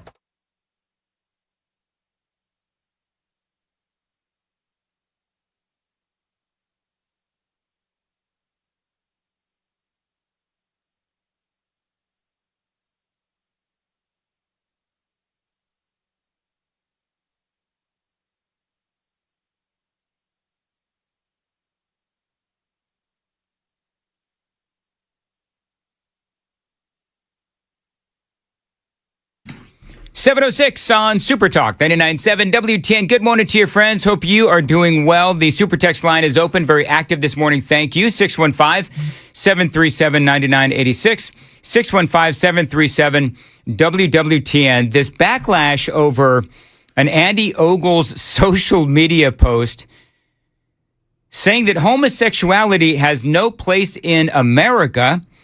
Happy Nuclear Family Month. That does continue. So if you are watching on Super Talk TV, I do have the offending tweet and it had back on the 2nd, 2.2 million views, Joan. 2.2 million views. Yep. And, as we can all imagine, people lost their ever-loving minds on this. And part of, I think, what people are complaining about and talking about is that this is leaving Republicans vulnerable. That was back on June 2nd. By the way, the post was June 2nd. Again, in case you missed the story, our congressman for the 5th Congressional District, Andy Ogles, posting that message. Homosexuality has no place in America. Happy Nuclear Family Month. We all know that here in the state of Tennessee, we are calling the month of June Nuclear Family Month. I agree with that. But now this is being used as a bludgeon against conservatives, as a bludgeon. Here's what I mean by that. It was like, and I saw this, I don't know, when you saw this tweet or this social media post, Joan, I don't know what your initial reaction was. Mine was, oh boy, here we go. Because I knew that this was going to lead Republicans to a bunch of attacks, and you're going to have outfits like, TMZ catching up with, senators like Ted Cruz. Andy Ogles, a Republican from Tennessee, he says that homosexuality has no place in America. Agree or disagree? Well, I think for all of recorded history, homosexuals have been part of humanity. And, I got to say, I'm quite libertarian by nature. I think the behavior of consenting adults is their business. But what do you think about a member of your party saying that they just have no place in America, like forget marriage? There it is. Just no place. I gave you mine. There you go. TMZ catching up with Senator Ted Cruz. I mean, you knew that was going to happen. Yeah. Now, by the way, Ogles says that he is not the one that made the post, that it was actually done by a staffer. And by the way, Ted Cruz is right. Gay people in this country have every right to do what they want and live how they want to live within the confines of the law. Biblically, you can feel however you want to feel. Not everyone in America believes in the Bible or God, but Supreme Court said that they can get married, knock yourselves out. But, when a congressman says this on a social media post, he has every right, Andy Ogles has every right to say what he wants to say. It doesn't seem very politically smart, again, acknowledging that he says that it was someone else. Yeah, and that's a problem. Sam, can we put up a Daily Dan poll on YouTube, if you will? Do you believe Andy Ogles when he says that this post was put up by a staffer? I'm genuinely curious as to what people think. So I was looking in the Tennessean this morning, yes, and there's a letter to the editor that kind of sums up essentially the unfortunate error that he's made, because this letter says this is just the latest in an ever-increasing series of attacks by Ogles against what he perceives as the other. He celebrated immigrants being detained by ICE. He attacked Muslims after the start of the Iran war. Now it's an attack on gay people at the beginning of Pride Month. So what the left is able to do is to take this statement that he made, which was dumb, and vilify him for everything else. It envelops everything else that he says. Now that the left can say he is a hater and there's nothing redeeming about him. Okay, so let's look at read that again, and I'm gonna tackle both of those real quick. So what was the first thing they said in the Tennessean? He celebrated immigrants being detained by ICE. Okay, so that is part of federal law. Yep. So I don't know what that has to do with anything. They broke the law. And wait, did they say immigrants? Is that what they said? It says immigrants. Okay, so that's also that game of immigrants versus illegal aliens, right? Yeah. So there is that part as well. So that's that. I don't need to belabor that. And then the next one was, what did he say? He attacked Muslims after the start of the Iran war. Actually, what he did was he took a look at the countries that are mostly Muslim. Then he looked at the ones that have a lot of terrorism associated with it. And he looked at those countries and he said, maybe we need to do some extra vetting. That's what he did. So those are all pieces of legislation, and I don't have all the details. I don't remember all the details on those 2 pieces of legislation, but those were all things that he did. And as a congressman, that is what he is supposed to do. Yes. Is introduce legislation. Now, what they're trying to do is trying to hook in those 2 pieces of legislation that by and large a lot of conservatives and a lot of Republicans support. And now they're trying to hook this in, which is what they obviously do. And I assume you said that was a letter to the editor. Yep. And the question is, number one, do you believe that, Congressman Ogles is being truthful? He has in the past, he's had some very, some would say inflammatory posts on social media. This is what he said, by the way. Earlier today, while working on the farm, my phone began going crazy because of a post made by a member of my comms team. The post was stupid, hurtful, and a complete distraction from my America First focus. The employee has been reprimanded. We're going to talk a little bit more about this. Also, we'll look at the results of the Daily Dan poll. Go take it on YouTube, 7:15. And by the way, you can also chime in on the super text line, 7:15, time to check the roads on WTN.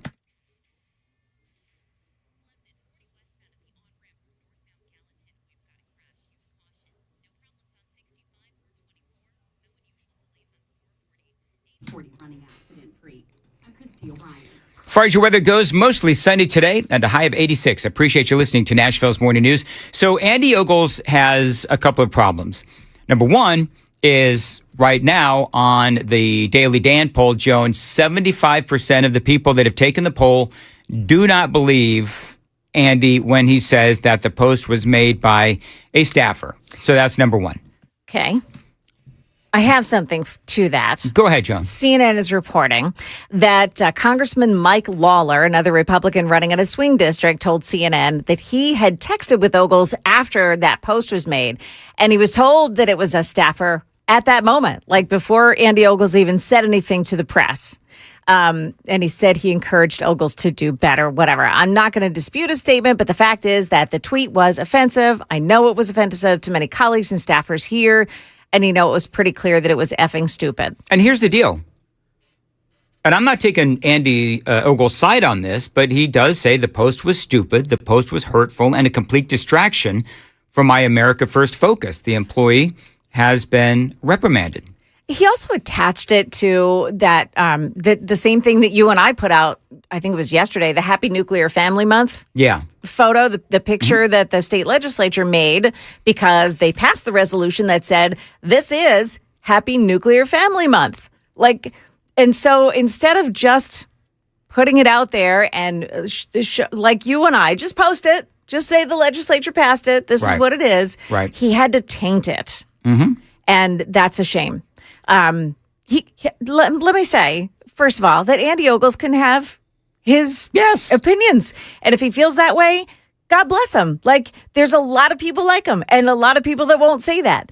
But he's a lawmaker. He has to be smart about what he's doing. Well, and the other thing was, it's very vague. What does that mean? Right. Okay, what do you mean homosexuality has no place in America? So that was the other thing, is that it's open to a lot of interpretation, and folks on the left will look at that and they'll take it to its most extreme form, which is Andy Ogles wants to throw gay people off of buildings like in Iran, right? So there's that as well.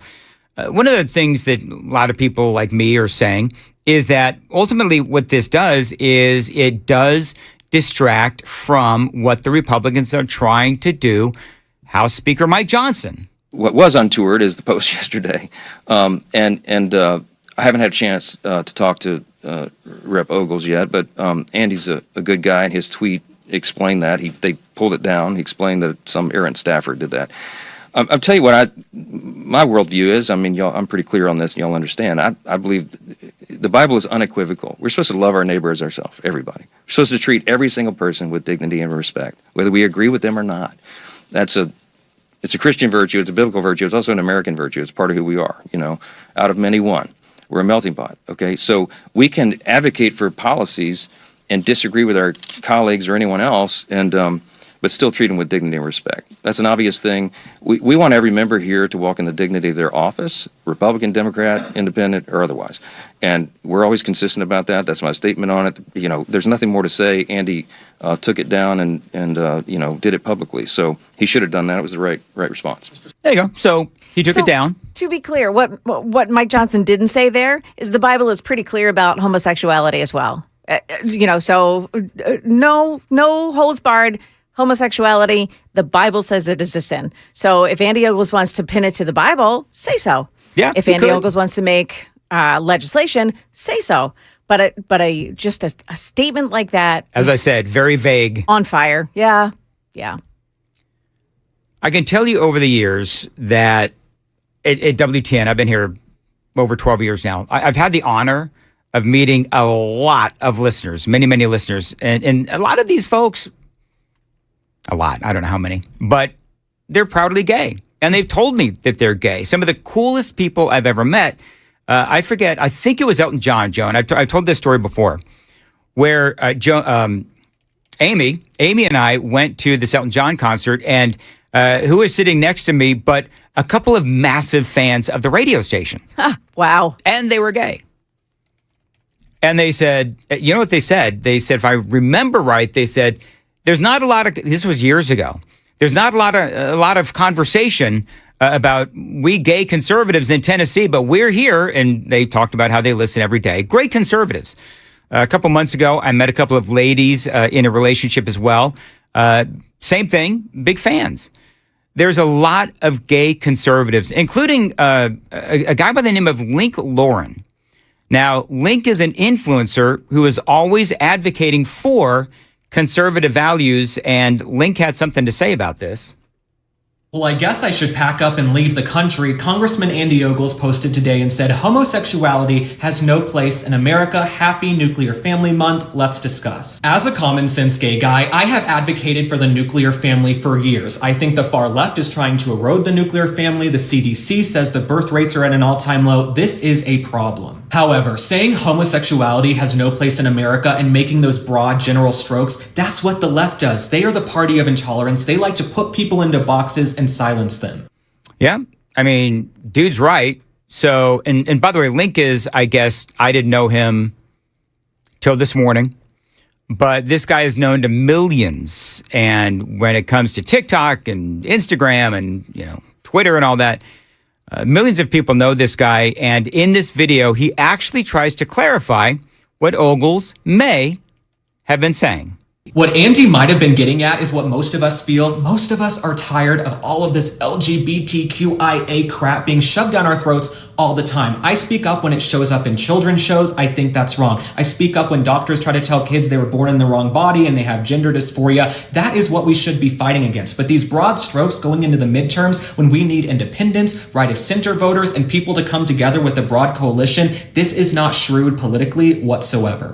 Well, and I've just been playing the audio of Ted Cruz and Mike Johnson. Joan talked about Mike Lawler, Republicans being asked about this. So at this point, if we accept that this was a post by a low-level staffer, then we all just move on. The left, of course, is not going to allow this to just go away. They're going to continue to hammer this because it'll take away from, you know, their support for a guy named Graham Plattner, of course, in Maine. So he's got a point, though. This is interesting. The TikToker has a point. What's this guy's name again? Link, whatever. Anyway. Yeah, I'd like to know that. I'd like to follow. He is, let's see here, Link Lauren is his name. LINKLAUREN. So I thought this was interesting, though. Public support for some LGBTQ plus issues, including same-sex marriage, is on the decline. So Link Lauren was just talking about this. Public support for some LGBTQ plus issues, including same-sex marriage, has slipped from the highs of recent years, according to a Gallup report. Now, the first thing I thought of when I saw that headline was, well, it's because the activists, the LGBTQ plusers, they've gone way far to the other side, the whole trans issues, kids getting the transgender procedures and surgeries, that has soured Americans on the whole thing. I think that's probably what's going on. They say that most Americans still support legal same-sex marriage, but the 65% who do so today is down 6 percentage points from the peak of support in 2022 and 2023. Meanwhile, 62% of Americans told Gallup that gay or lesbian relations are morally acceptable. That is down from a high of 71 in 2022. And just 38% of Americans said gender changes are morally acceptable, an 8-point drop from a few years ago. So, my own personal opinion is I think that America has had it with the militant trans stuff being thrown in our faces all the time. And the going after young kids. The kids and trans surgeries and procedures, I think people are done with it.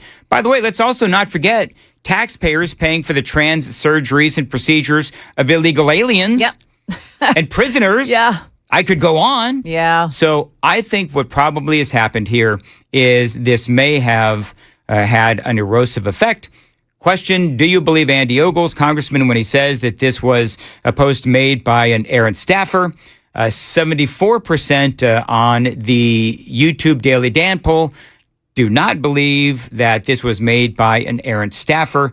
It is 7:24. Joan's got the news coming up at 7:30. Joan. Yeah, President Trump is throwing his full support behind Todd Blanche. That story is coming up at 7:30 on Super Talk 99.7 WTN. Thank you, Joan. 7:25. Dan Mandis here for my friends at Window Nation. Listen, if your air conditioner never seems to be turning off and your electricity bill is going up as the temperature outside is getting hotter, well, you could have energy inefficient windows. The pros at Window Nation, they can help you get new energy efficient windows at a great price with their buy 4 windows, get 4 windows free sale.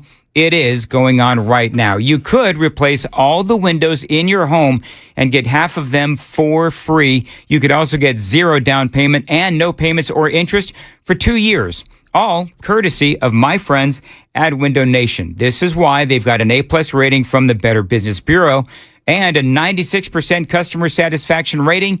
Over 45,000 5-star reviews, including mine. I've got 4 Window Nation windows in my home. Don't forget that great deal going on right now. Buy 4 windows, get 4 windows free. That sale going on right now. You could replace all the windows in your home, get half of them for free, and you could get 0 down payment and no payments or interest for 2 years. Find them online anytime at windownation.com. That is windownation.com. As always, mention my name, Dan Mandis, when you reach out. Window Nation is a proud partner of the Wounded Warrior Project.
morning, 7:30 now. I'm Joan Jones with your top stories. Israel and Lebanon have agreed to a new ceasefire that includes a series of pilot security zones where Hezbollah militants would be banned. Israeli ambassador to the U.S., Yachiel Leiter, says that agreement, Hezbollah fighters will have to leave the southern border with Israel and head north. If Hezbollah is intent on disrupting the ceasefire, the result is going to be on them. Now, despite that agreement, a UN peacekeeper died last night in a mortar attack in southern Lebanon. President Trump plans to nominate Todd Blanche as permanent attorney general. Blanche has been serving as acting AG since the resignation of Pam Bondi in April.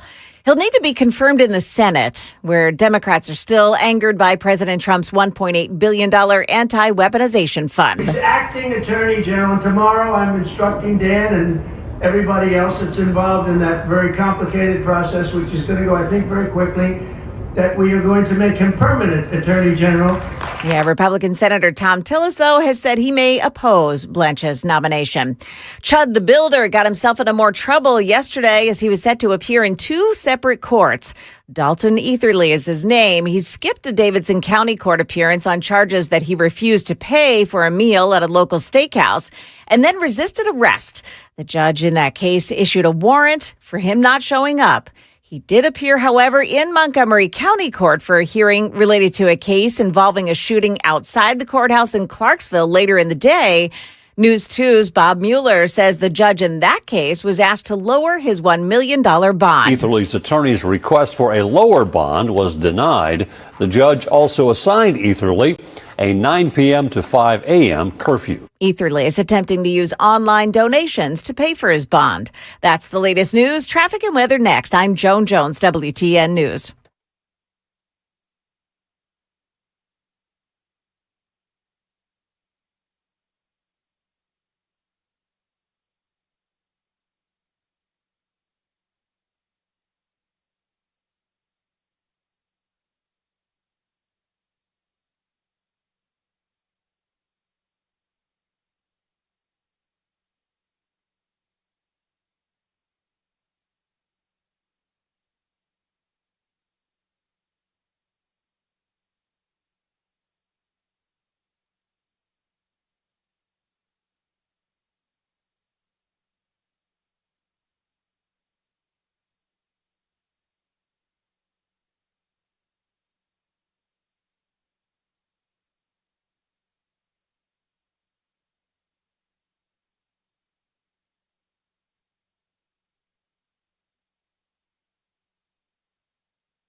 You've got a crash in Jolton this morning to deal with on eastbound 24. It's just past White's Creek Pike at the Clay Lick Road overpass area. Pretty slow, too, on 24 heading in from Smyrna through the Nashville area this morning. 40 looks pretty slow as well, all the way from, let's see. Looks like it's all the way from maybe the Clearview area as you're traveling into Nashville. And then also normal stuff. Very slow this morning on 24 and 65 before the merge heading in from the north. Traffic every 10 minutes every morning on Super Talk 99.7 WTN.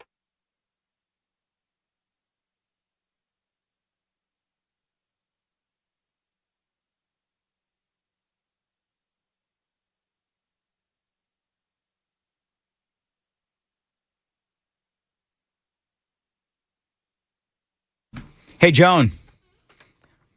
How do you know when commercials are produced out of Nashville? Like not out of Nashville, like in some other state? Yeah. Mount Juliet. Yeah. I learned that fast. Every time those commercials air. Yeah. And it's not just whoever that was, but it's not just that one, but like there's a number that are running.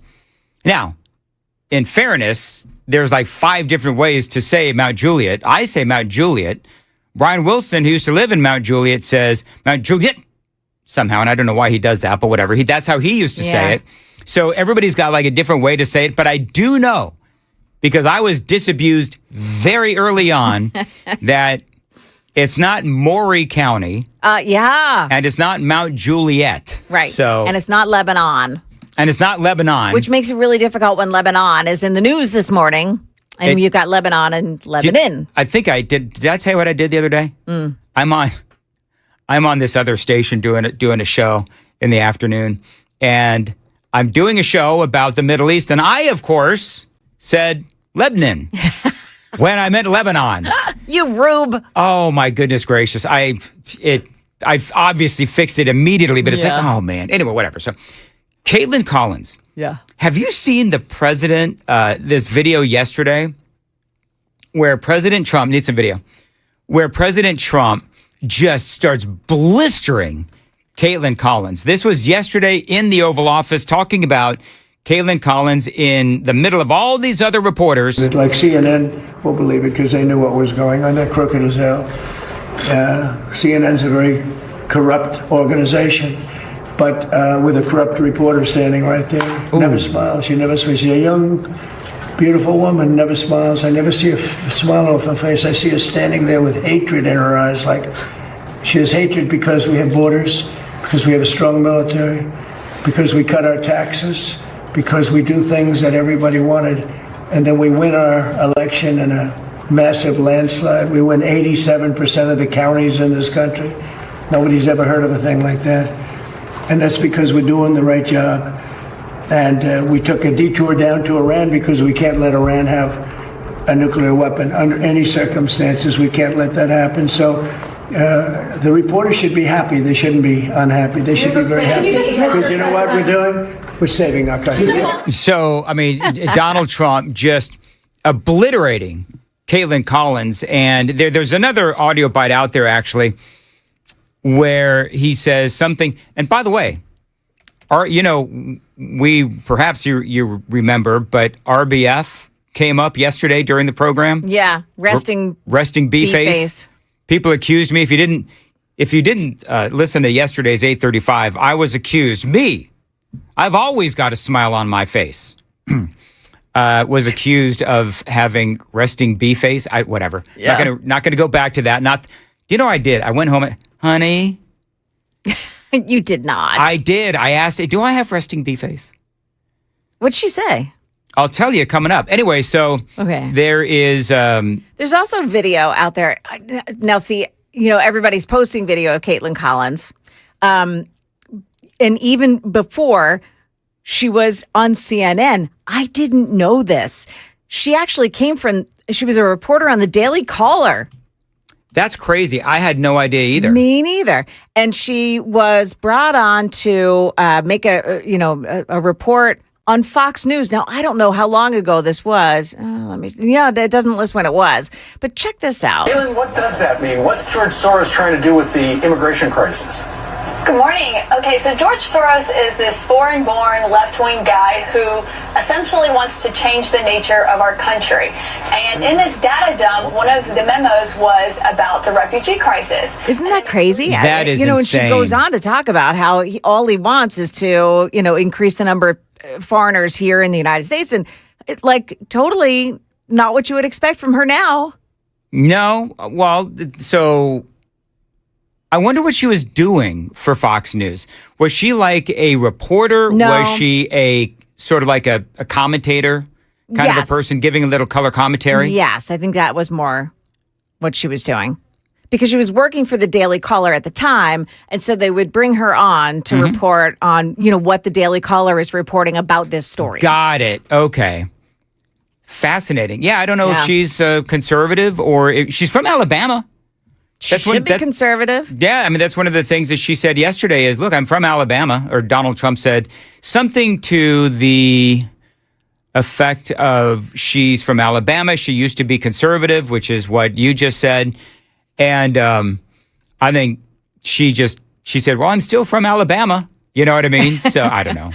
I worked with somebody who was actually a very well-known person. And he was very much a George W. Bush supporter. He was a very conservative man.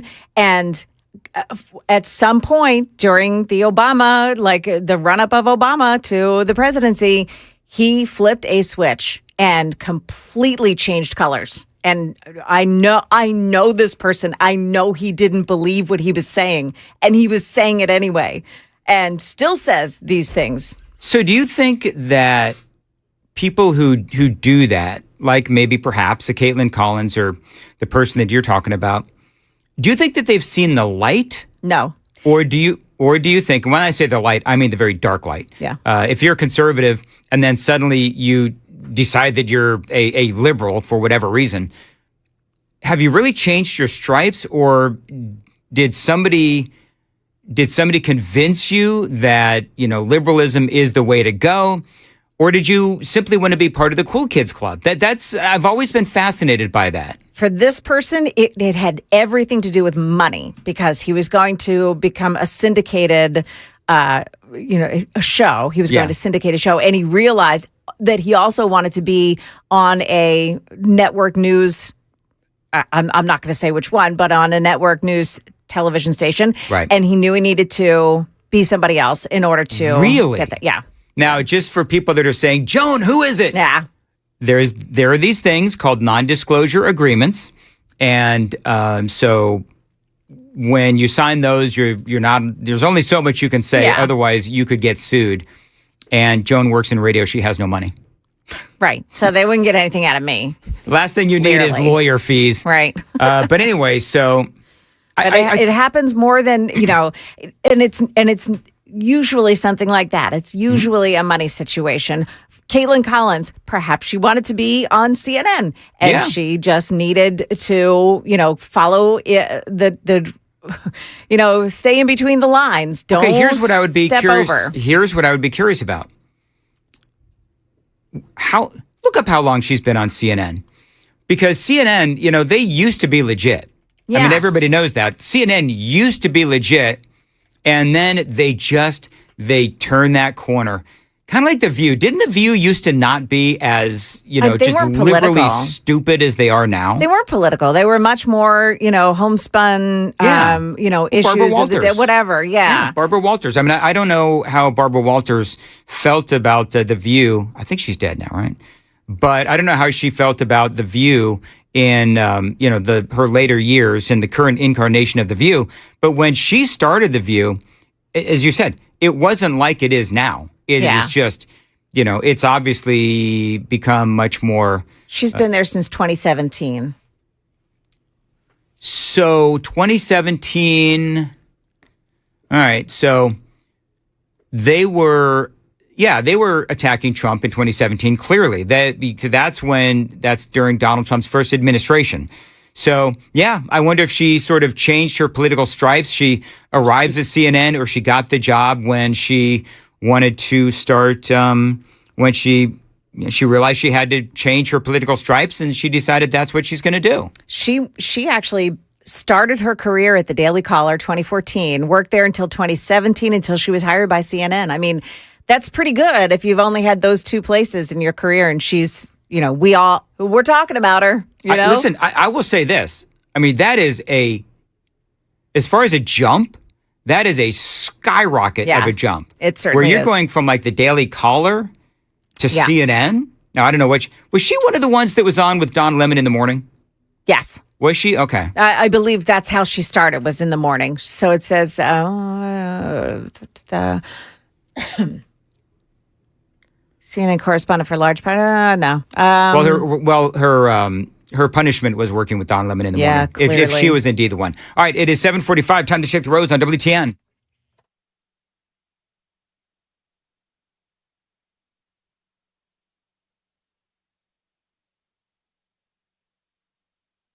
Police on 440. We're running accident-free on 840. I'm Christy O'Brien. 7:46 on Super Talk 99.7. Mostly sunny and a high of 86. You can't do that. What are you laughing at? Oh, it's just super text line, man, is Yeah. blowing up. Let's see here. So this is 5294. Everybody at 99.7 would return to be a liberal for a couple $1 million a year. No? Nope. I don't think I would never in a million years, and I don't care what you pay me. No. 9710 says it's all about who signs the paychecks. Talking about Caitlin Collins. Where in Alabama is she from? Anyway, I wonder. 6226, Caitlin Collins is a beautiful woman. However, her demeanor is what makes her unattractive. I think that is what Trump was trying to say. She's from Prattville. Not sure where that is. No. 2709 says, no, Dan, you have RDF, resting Dan face. Whatever. Okay. Let's see. It's not Shelbyville. It's Shelbyville. Right. Yeah. And there was also, I said Lafayette because that's what it was to me before I moved here. It's Lafayette. Is it Lafayette? It's Lafayette now. Yeah, Lafayette. Yeah. All right. Demunbrian? You got Demunbrian down, right? Got Demunbrian. Okay, very good. Let's see here. Chris says Caitlin Collins is an info babe. Nothing more, nothing less. Okay. Jeez. 4018. Journalists and news anchors have become paid actors. They go to their job and get told how to act for that show. All right. Whatevs. I don't know. Scott Pelley, it's interesting. Everybody's still talking about Scott Pelley and how he got crap canned from CBS in 60 Minutes. Listen, Scott Pelley wanted to be fired. That is the absolute truth. Yeah. Scott Pelley wanted to be fired. Murphy Show had a great point yesterday. And that was, okay, so you have all of these people, ABC News and NBC and CBS and the New York Times and the Washington, all these places are talking about the greatness of 60 Minutes. How many people actually watch that? I think I said this yesterday. How many people actually watch that show? I don't think nobody under the age of 35 watches 60 Minutes. You might watch some clips online. You certainly, I can't say that people actually sit down and watch the whole thing, soup to nuts. You might hear one story that you want to tune into and hear the whole story, but I don't know that you sit down and watch a full 60 Minutes. Yeah. Because nobody really does that anymore. No, and I think that, and we laid it out yesterday about all of the different times that they were caught left-leaning, trying to take out a Republican or, just editing interviews to make the candidate, the Democrat candidate, look good, perhaps editing interviews to make a candidate look bad. By the way, this is Prattville is outside of Montgomery, Alabama, according to someone. Okay, so in 7546, Joan is the info babe. Okay. Oh, well, that's nice. You'll notice nobody Thanks is saying... for reducing me to that. Nobody is saying that I'm the info babe because I have, resting B-face. Right. I love Rocco's response. Which is? My vote's for sale. George Soros, hit me up. There you go. You know what? You sign the contract, you do it for a couple of months or a couple of years, and then you go retire, right? Yeah. Somebody says a Daily Dan poll would be good if you want to do this, Sam. So would you sell your soul and change your political opinion for a couple of $1 million for a gig? Would you do that? And the other question is this. Do you believe that if somebody does suddenly change their political stripes, have they really changed their political stripes, or are they just doing it for the sake of, for example, a relationship? Are they doing it just to, go along to get along? What is the inspiration for somebody to suddenly change their political stripes? So I think that there's a lot to that. There is something to be said, though. I will say this, and I'm not defending anybody, but if you are somebody who moves from, let's just say California, and I'm not talking about me, but if you're somebody who moves from California or Colorado and you move to a place like Tennessee, and let's say that you moved and you were maybe either middle of the road, maybe you're moderate, whatever, and then you move to a conservative place like Tennessee, you're like, holy crap, this place is cool. And then you get to know what conservatism is really about. You get to understand what the Constitution and conservative values and small government, lower taxes, and all of that. I can see how somebody would really start to embrace conservatism if you suddenly become embedded in a conservative culture. I totally see how that could happen. So there is that aspect of it as well.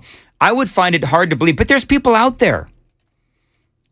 I'm trying to think of, there is, of course, with Trump derangement syndrome, Joan. There are people who were Republican, I'm air quoting this, there are people that are Republican that suddenly turned liberal because of Donald Trump and Trump derangement syndrome. You have a lot of Republicans who have turned into, liberals. Now, the question is where you've got people, I forget what we call them. Oh, what were they? Lincoln something or another. Do you remember, Joan, the Lincoln, I'm not talking about the log cabin Republicans, the Lincoln Republicans, something like that? Oh, yeah. Remember that? They hated Donald Trump. Yep. And suddenly, they're blasting Donald Trump at every turn, even on issues that are clearly conservative. The Lincoln Project. The Lincoln Project, that's right. What a bunch of flippin' phonies they were. Well, that was Kelly Conway's husband, George. Yes. Was one of the, I think, leaders or founders. Yeah. Which is crazy. Did he win his run for Congress? George, remember he was running for House of Representatives, I think, somewhere.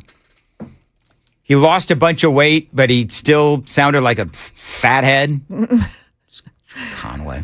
New York Times has a story 9842. Trump should engage antagonistic media in dialogue and ask them questions. Oh, get this. It's Tom Kean Jr. who's going up against him in New Jersey's 7th Congressional District. So he won the primary. Apparently so. And President Trump endorsed Tom Kean Jr. Okay.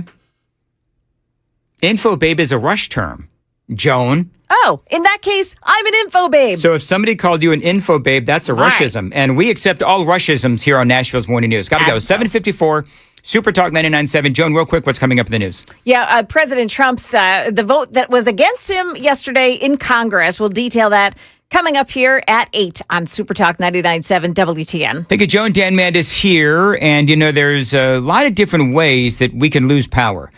Ice and ice storms and snow and tornadoes, but there's one surefire way to get that power back on. That is a backup generator from the Generator Supercenter. These folks are the nation's #1 Generac generator dealer. They feature turnkey installation, certified electricians and plumbers, maintenance and service after the install, and a whole lot more. The Generator Supercenter. Now, let me tell you how it works. The power goes out in your neighborhood. The power in your home turns right back on thanks to your backup generator. So if you're one of the many families talking about a backup generator, talk to the pros at the Generator Supercenter. By the way, another reason to love the Generator Supercenter, their generators are made right here in the USA. They'll never leave you in the dark. Financing is available. And yes, they are waiting for your call. 615-879-1952. As always, tell them Dan Mandis told you to reach out. 615-879-1952. Generator Supercenter of Nashville.com. Generator Supercenter of Nashville.com.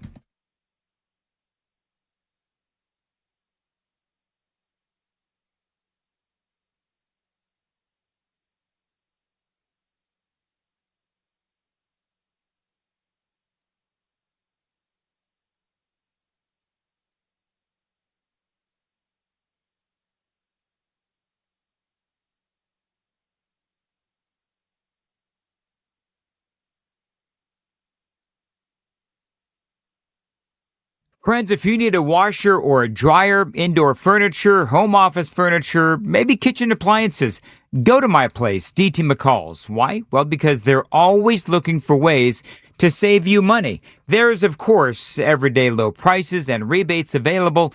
Don't forget, they also have terrific sales events as well.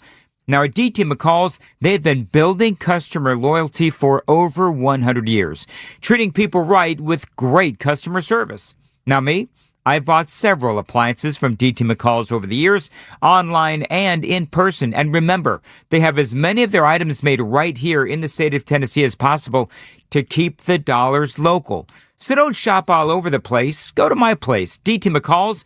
Tell them Dan Mandis told you to reach out. 5 locations across Middle Tennessee. No doubt one near you. And if not, it's worth the drive. Carthage, Cookeville, Lebanon, Lafayette, and Franklin.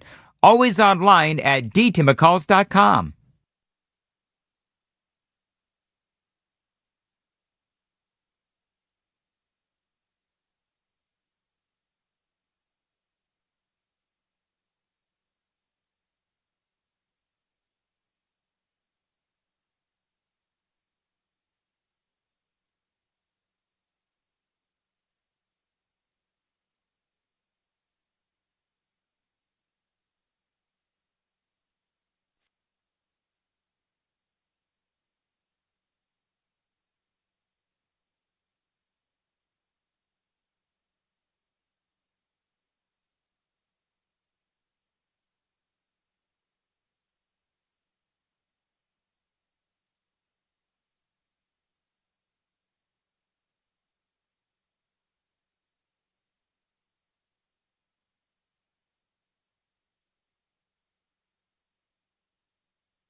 Day 27 Jones says, I moved from California.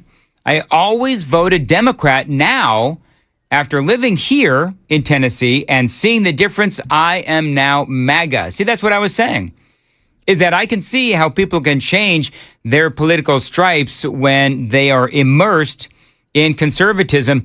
And also, I've been well-danned many times, Joan. Yeah. 4. Apparently, Infobabe was a derogatory term by El Rushbo. Okay, but that's okay. But we can make it a positive. No, we can't. Yes, we can. No, we can't. Infobabe can be a positive thing. Now, I'm not calling you an infobabe because that would be sexual harassment. And as we know, I frown upon such things. Yeah, but now we don't have an office down the hall for that. So you can probably say it all you want. I'm just going to call you Jane. It is 8 o'clock on WTN.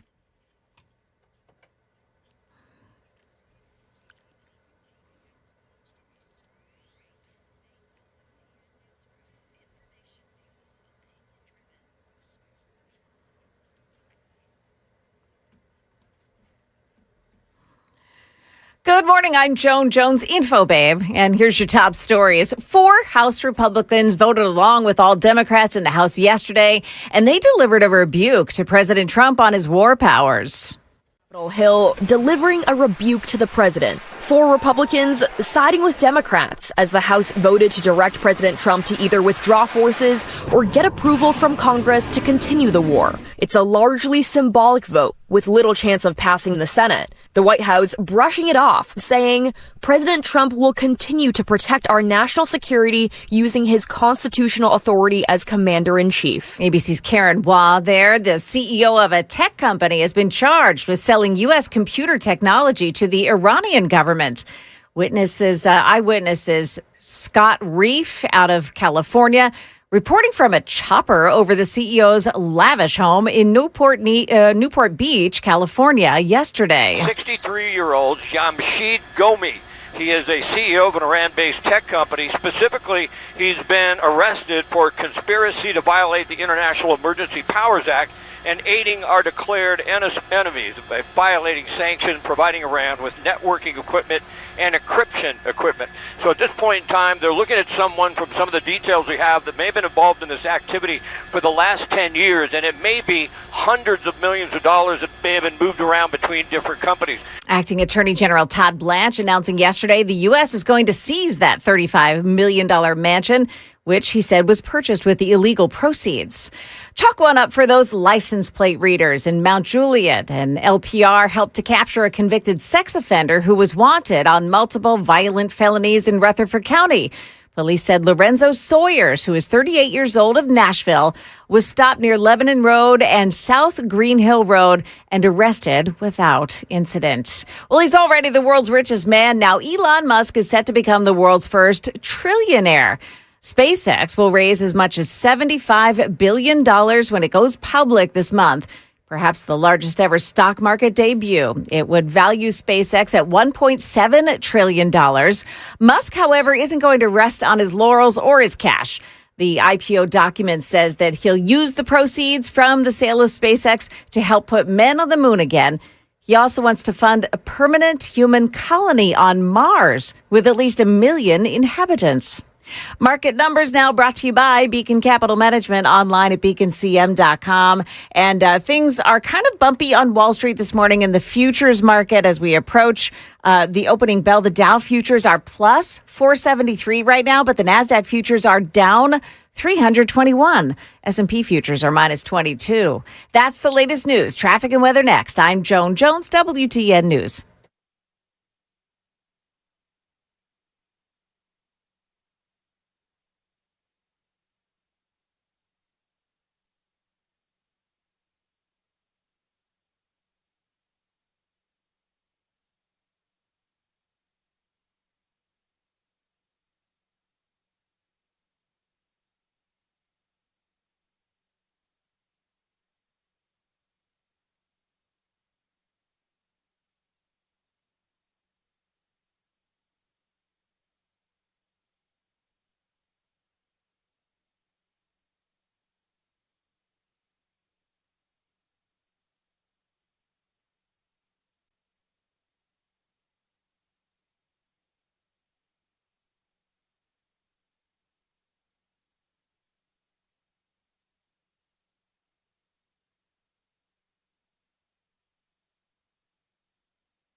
So we've got an accident. This is 40 eastbound at Dixon this morning at Centerville-Dixon Road. That's exit number 172. Also, Goodlettsville, a crash on 65 in the southbound lanes before mile marker 100. The left lane there is blocked off. You've got two crashes on eastbound 24 this morning. One is in Jolton at Whites Creek Pike. The other in Whites Creek at Clay Lick Road overpass. Not really sure if they're two different accidents or not. And also on Mount View Road in Laurel Hill, a crash at Murfreesboro Pike. Traffic every 10 minutes every morning on Super Talk 99.7 WTN.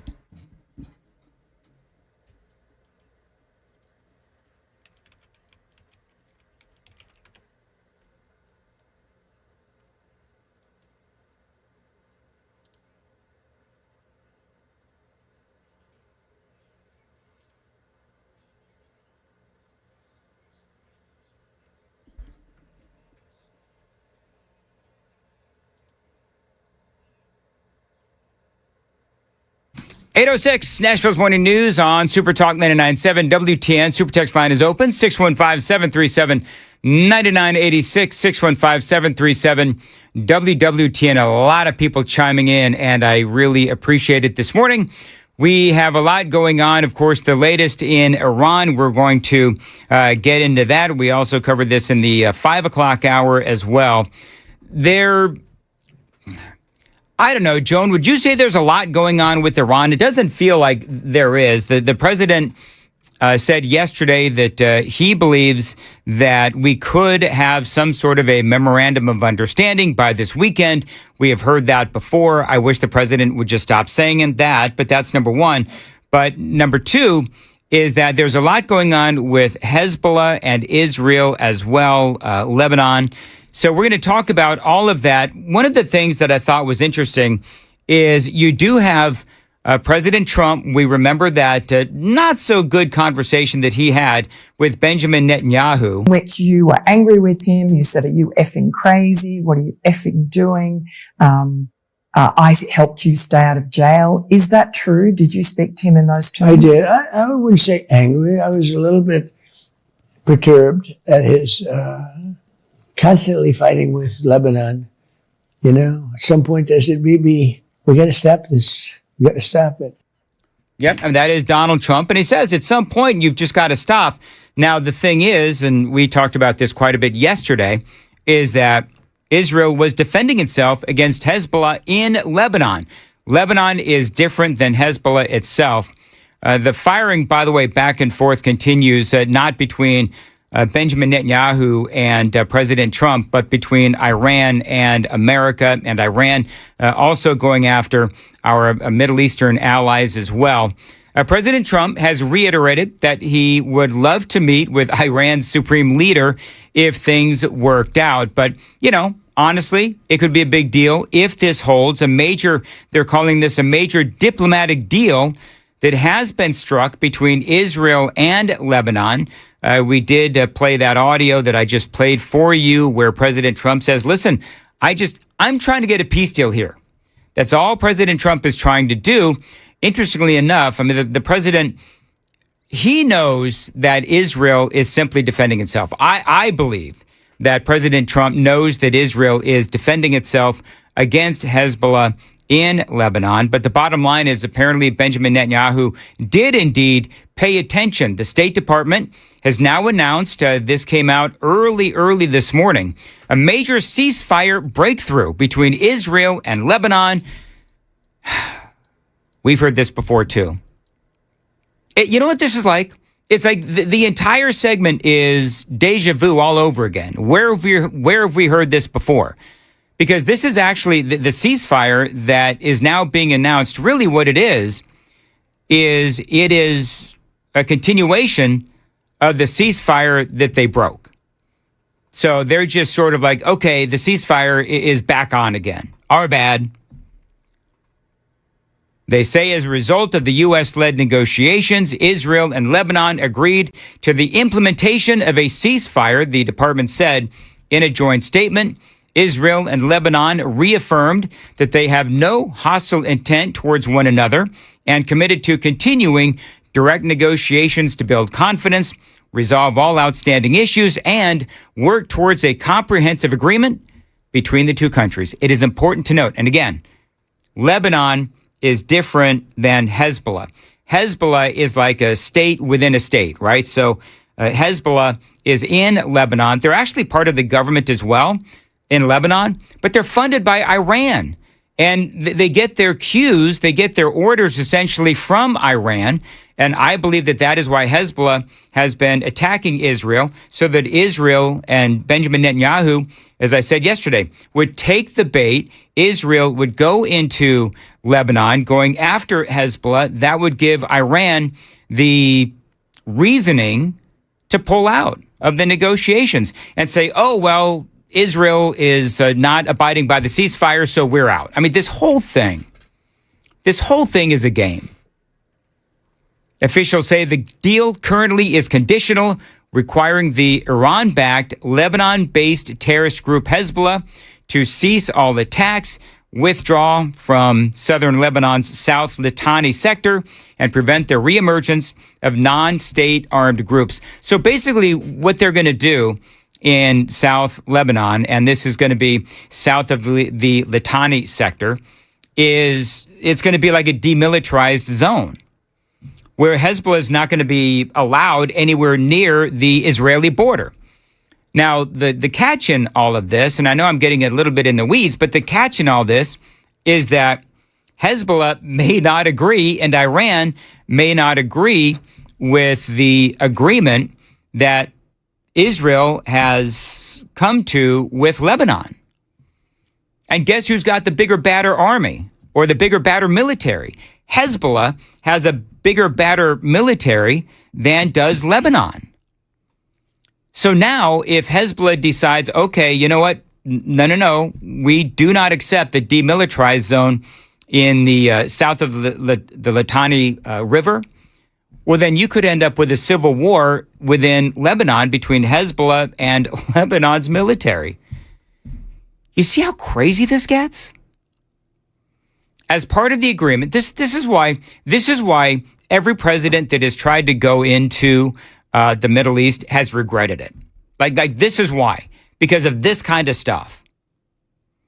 As part of the agreement, pilot zones will be established and placed under the exclusive control of the Lebanese armed forces to prevent militant groups like Hezbollah from operating in the area.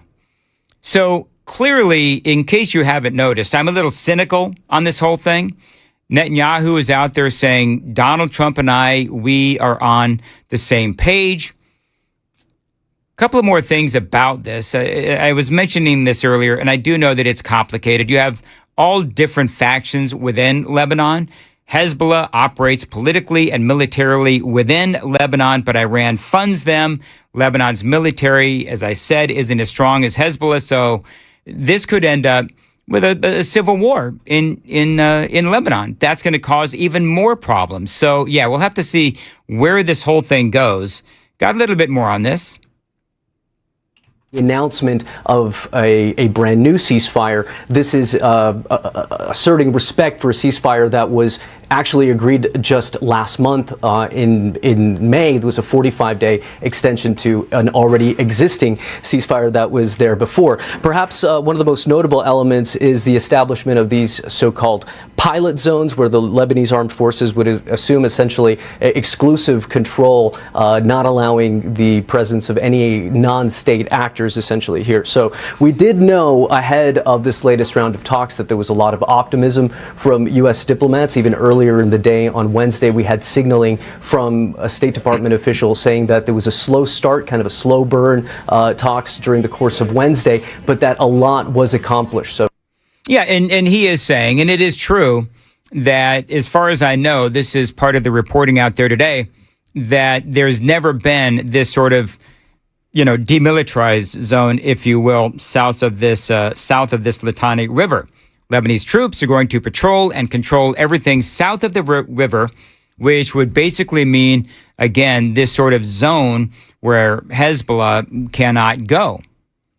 We'll have to see where this whole thing goes. It is 8:15. Got a little bit more on this straight ahead, including what do some of the Democrats say about this? I bet you can guess. It's all straight ahead. Time to check the roads on WTN. past Centerville Dixon, watch for an accident. Goodlettsville, 65 southbound before mile marker 100. There's a crash. Traffic stop and go from Bethel Road and Whites Creek, 24 eastbound, an accident at the Clay Lake Road overpass. I'm Christy O'Brien. As far as your weather goes, mostly sunny today and a high of 86. Appreciate you listening to Nashville's Morning News on Super Talk 99.7 WTN. All right, so a lot going on in the Middle East. I've been telling you about this, a continuation now. They really, really mean it this time, where Israel and Lebanon have this ceasefire now, but Hezbollah themselves, they have remained silent on this. We'll have to see where the whole thing goes. Iran, remember yesterday Donald Trump said that Iran has been acting up, so we had to hit them again. Donald Trump talked about this yesterday. Is the ceasefire with Iran still on? Well, there's a reason for everything. And we hit them pretty hard the night before, and actually last night. And when it was explained to me, I said, all right, so we'll do that. But we've been hitting them pretty hard, a little bit. So there is a reason for certain things, and there's usually a reason that sometimes makes sense. But they did something, not a big deal. We got it. We nipped it in the bud very quickly. I like how Trump says we hit him really hard a little bit. So what does that even mean? We bombed the living crap out of them, as we should. So yeah, these ceasefires can be very noisy with rockets and missiles and drones and explosions. Iran has been provoking us. Clearly, Donald Trump wants to make a deal. And you've got a lot of Republicans. You've got, frankly, many Republicans. I think most Republicans want us to get more active, want us to get more noisy, want us to get more aggressive militarily with Iran to try and ultimately get us to some sort of a deal. But Donald Trump says, I'm not worried about it right now. I'm not in a hurry to make a deal. Another quick headline that we've been talking about last night, the House passed a resolution to end the war in Iran. It's symbolic, really. You've got all the Democrats in the House. 4 Republicans voted with the Democrats. So now it's going to go to the Senate. Donald Trump has said that he's going to veto it. So it is symbolic. Some people are saying, oh, Donald Trump's going to feel the pressure. I don't think Donald Trump feels any pressure. As I said yesterday, Trump is like, never let him see a sweat. John Fetterman, of course, senator, don't know how he would vote on this resolution to end the war in Iran that was passed last night in the House. But he was on Cuomo's show last night, and he was talking about the fact that clearly the Iranians have been trying to manufacture nuclear weapons and continues to give indications that that is still what they want to do. We've held Iran accountable for the first time ever. They were really, really held accountable in a very meaningful way. And now here we are. And now I think the decision is produce the nuclear dust, or this is going to continue, and then we're going to hold them accountable. That's really important. And that's not a radical thought or a view for Democrats. Now, Harris, she identified Iran as her top international concern. Hillary Clinton said the same thing. Neither of them ever refused to take military options, just like you're watching right now on your screen, off the table. So this isn't like a new thing for Democrats, but everything's changed because now not a single Democrat will agree with Trump with virtually anything, because that's very toxic as a Democrat. There you go. John Fetterman makes a lot of sense. Joan, we're talking about this, where people would change their political stripes for money. Yeah. And somebody said, I don't know who it was in the chat, in the text, but somebody said that, oh yeah, there's one senator who seemingly changed his political stripes when he recovered from a stroke. Yes. Right? Oh yeah, John Fetterman. John Fetterman. Yes. The further away he gets from that stroke, the better he sounds. Yeah. And the more sense that he makes. It doesn't happen that way often. Usually it runs the other way. I mean, Thomas Massey was elected as a Republican. Yeah. And he is definitely not. Well, he just became infected with TDS. And I don't know.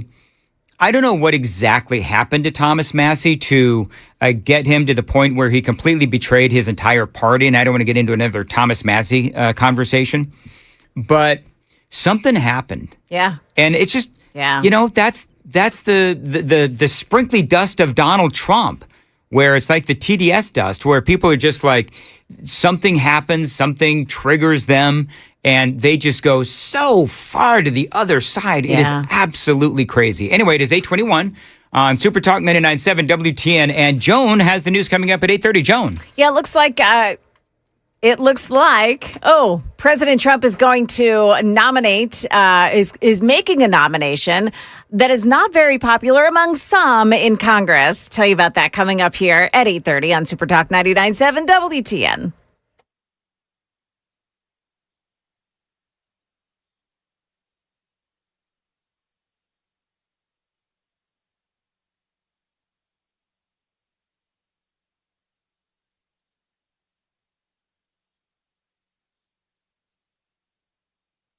Busy Bee HVAC wants to save you money on AC service and repair and send you on a beach vacation. How awesome is that? Dan Mandis here. Yes, summer is rapidly approaching. The heat is already here, and Busy Bee Plumbing, Heating, and Cooling is sending you to the beach. That's right. Now, you buy any new home AC unit this month of June, you are entered to win a free 3-day beach getaway. Busy Bee is going to pay for your gas, your lodging, and a couple of meals per day. Check out all the details at busybeehvac.com. They're also going to save you money with 10% off their deluxe air duct cleaning package or 5% off the middle tier. So you're saving money and cleaning the air inside your home. Save money on plumbing work as well. Take $100 off any service over $500 or 10% off select water filtration systems. The savings never end at Busy Bee HVAC, 615-775-7833, 615-775-7833. Online anytime, busybeehvac.com.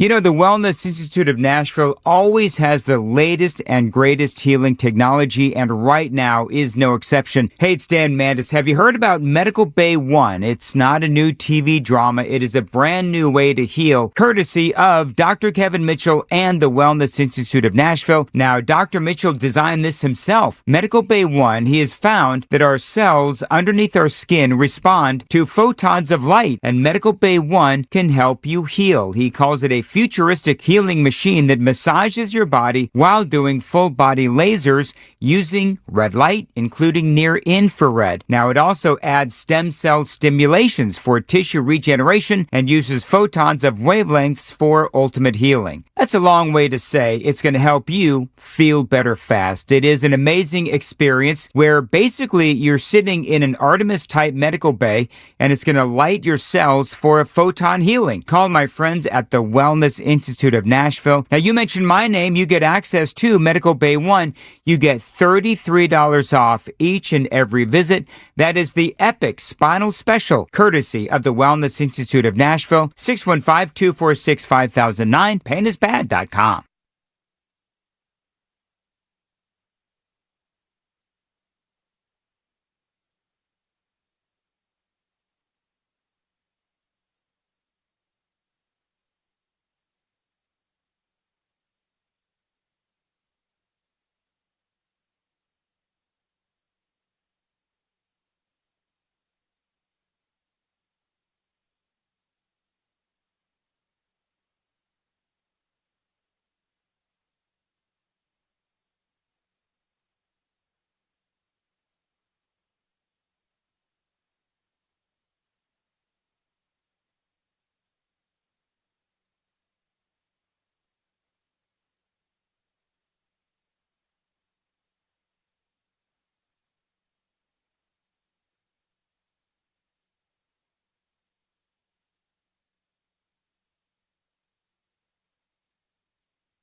827 Super Talk 99.7 WTN. I have.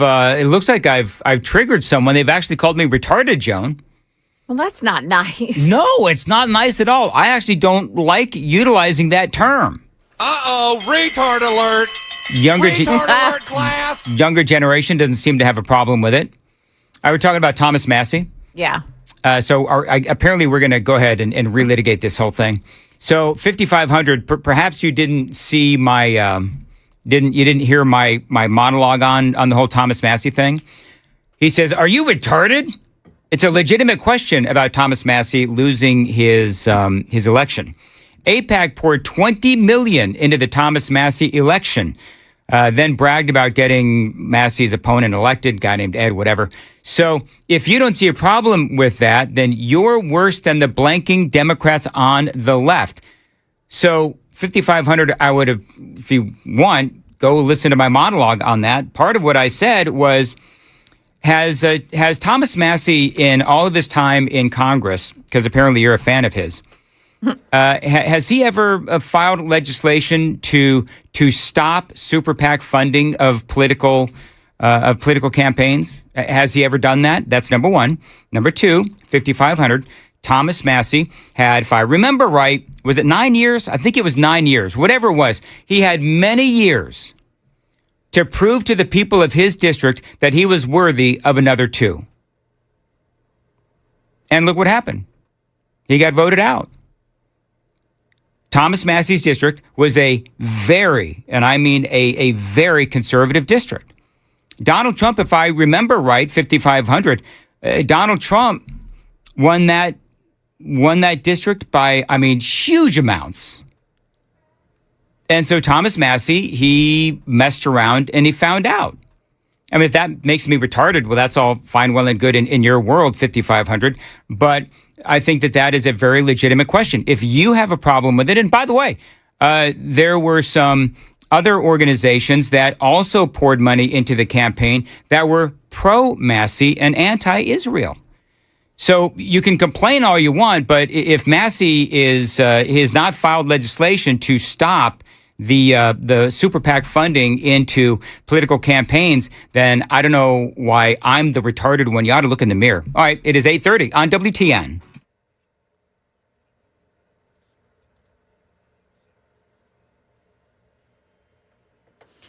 Good morning. I'm Joan Jones with your top stories. Well, the man President Trump has chosen to become head of national intelligence is facing new scrutiny over what's considered his lack of experience at a time when the U.S. is facing a heightened threat environment. Throwing backlash to President Trump's pick for acting director of national intelligence, Bill Pulte. Pulte will oversee 18 intelligence agencies despite having no experience in the intelligence field. Republican Senator Mitch McConnell, without naming Pulte, suggested he's unfit for the job, saying the role requires extensive national security experience. That is ABC's Karen Waugh reporting. A shooting yesterday in Laverne. This happened at Waldron Road and Center Point Drive. That's where News 2's Alicia Wemberly reported it happened just before 1 in the afternoon. Officials say one man was shot and was taken to a hospital for his injuries. The Tennessee Highway Patrol told us a crash happened as a result of the shooting, which they are currently investigating. Police are still working this case. They're asking anyone who was in the area around that time who has any information to share it with Laverne police. And no word on the condition of that one person who was shot. Samsung has had it with New Jersey. The consumer electronic giant has confirmed that it's closing its U.S. headquarters in Englewood, New Jersey, and moving into its existing space in Plano, Texas. The official statement says that Samsung is undergoing a business transformation. But Republican lawmakers say the anti-business tax policies of Governor Mikey Sherrill are pushing companies out of the state. ExxonMobil left the Garden State recently after 144 years there. They also moved to Texas. Market numbers brought to you by Beacon Capital Management online at beaconcm.com. It's a mixed bag at the start here. Dow Jones Industrials trading at 538 points higher this morning, but the Nasdaq began 276 points lower. S&P 500 index also down 22. That's the latest news. Traffic and weather next. I'm Joan Jones, WTN News.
Got a crash on 40 eastbound in Dixon. It's past Centerville, Dixon, exit number 172. Southbound on 65 in Goodlettsville, just before mile marker 100. We're looking at a crash there that's on the right shoulder. At the downtown split, 40 westbound, right at I-24 downtown. You've got a crash reported in that spot, making things pretty slow this morning. And then also Broadway at 4th Avenue. Watch out for a crash there. Keep in mind as well that you have some road closures around CMA Fest, which is taking place today through Sunday. Traffic every 10 minutes every morning on Super Talk 99.7 WTN.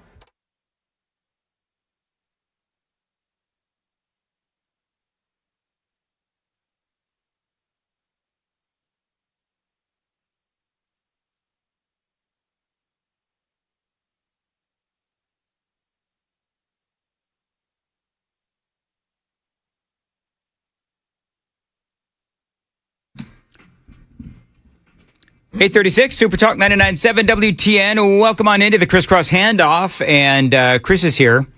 I am. All right, Dan's so here. I'm a little annoyed with Joan. Me too. And Chris. Oh. Yesterday, I thought we were going to go after the info babe that pushes fake news, and I didn't even know what we were going to do, but I was in on that. So, can't we just gang up on Joan and leave me out of it? Yesterday, definitely not. I learned yesterday that you two didn't tell me that I have resting bee face. Now you didn't tell me that I'm retarded. What is wrong with you two? Okay, to be fair, I have told you that multiple times. You the retarded part? Yes. Yes. And I hate using that term. I'm using that in a self-deprecating kind of way because somebody. The other problem thing is that you just don't listen. What? Get it? I got it. You ever do that to your wife, Chris? Yes. When your wife says, you don't listen, and you automatically say, what? Yep. That is so. Do you ever do that to your husband, Joan, when your husband says. Mm-mm. I'm the kindest wife on earth. She's too busy making sandwiches. Oh, my God. What? Do you know who's the sandwich maker in my house? You. Me. You are, yeah. I make the sandwiches. You're the bubble bath taker and the sandwich maker. Resting sandwich face. Resting bubble face.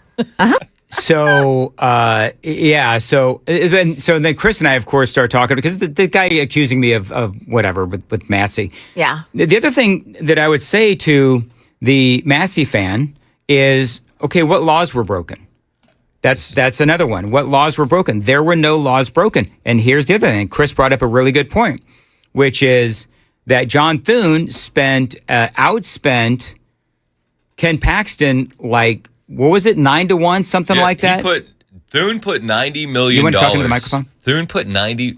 Okay, you better watch it. Talk into the microphone, man. Got to be a professional. I'm going to be siding with 40-49 before this is all over. You better look up. So here's the thing on the PAC. I get people's frustration with $20 million from AIPAC. I do. Yeah. But Paxton was able to get over a $90 million infusion of cash because of a Trump endorsement. Right. So I just go back to what is more powerful? Was it the cash or was it the endorsement? And here's the other thing. Ken Paxton, he's got a lot of drama. He's got a lot of garbage that he's got to haul around, a lot of baggage.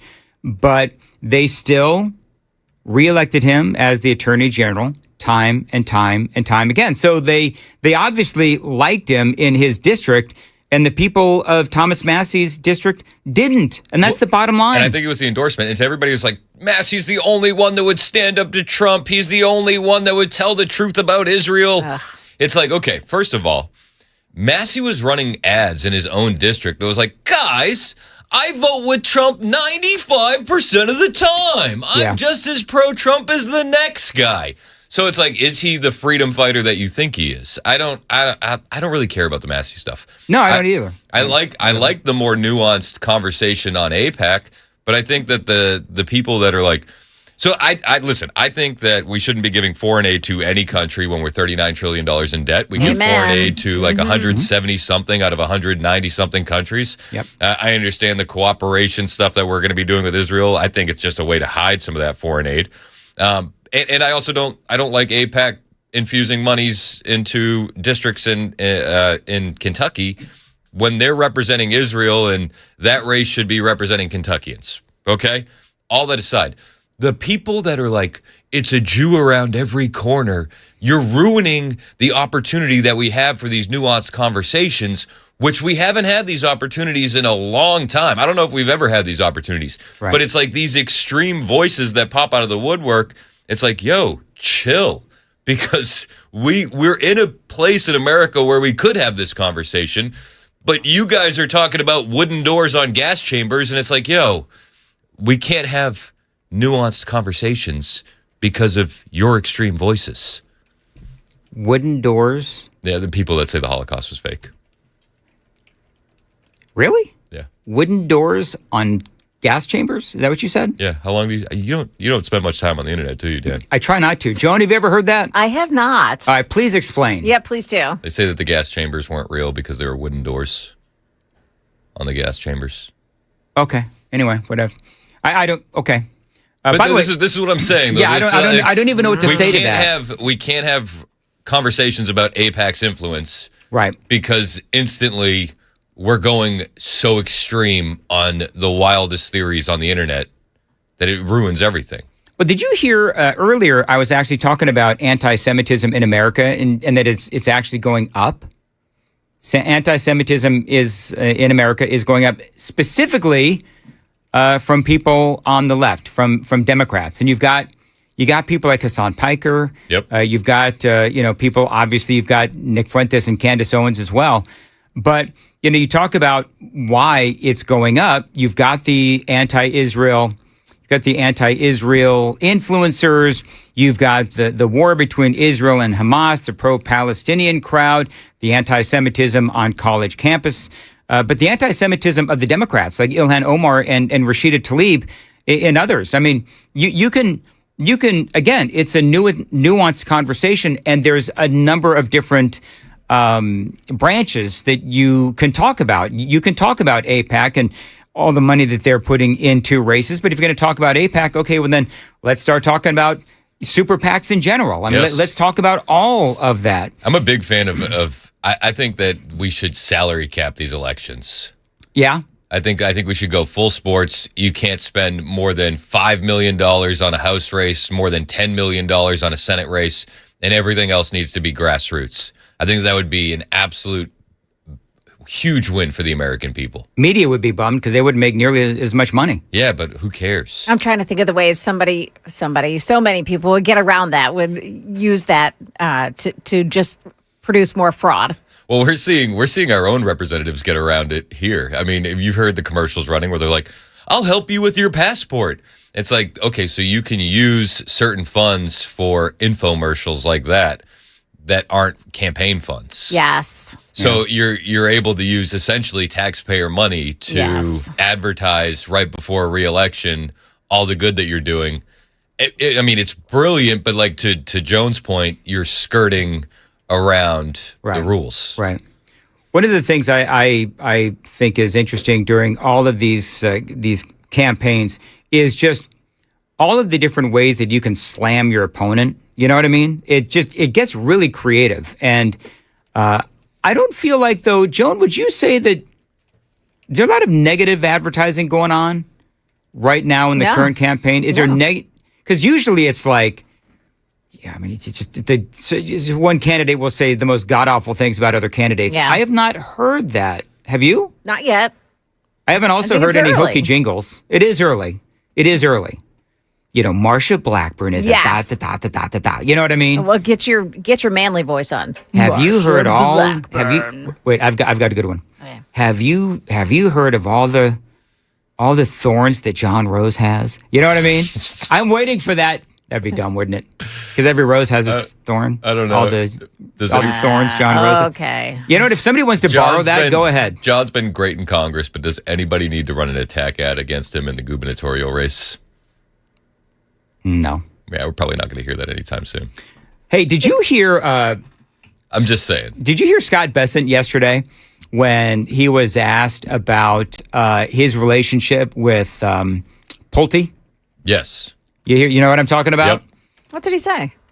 He was asked from, I don't know who this is. Is this Tom Tillis? I don't know who this is. It is Tom. Is that Tom Tillis? And, okay, so we were talking off the air. Tom Tillis is another example of a guy who is completely pro-Israel, but he would not. He wouldn't be getting a Donald Trump endorsement, and he knows that is a death blow, and so he's just deciding to take his ball and go home, and he's not going to run for re-election. Bill Cassidy, same way. So Tillis is talking to Scott Bessent about his relationship with Pulte. Listen. Tell Pulte you were going to punch him in the face? No, sir. I actually said I was going to kick his ass. Good. Okay. Good. I share the emotion.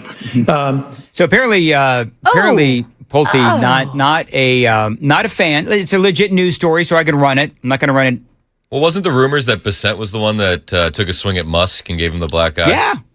Yeah. Wasn't it? The question was it Scott Bessent or was Stephen Miller in there too? Yeah. Or was it Bessent and Miller got into some fisticuffs too? There was word that it was either Miller or Bessent that took a swing at And then everybody was Musk. trying to figure out, okay, who's left-handed, who's right-handed, all that kind of stuff. Of course. You know what's so bizarre too? And by the way, Bessent then went on to say, listen, then we all start working well together and, we all work as a team, so on and so forth. So, it was one of those things where they just took a swing, whatever it was. I'll kick your, what, and everybody I like that just stuff.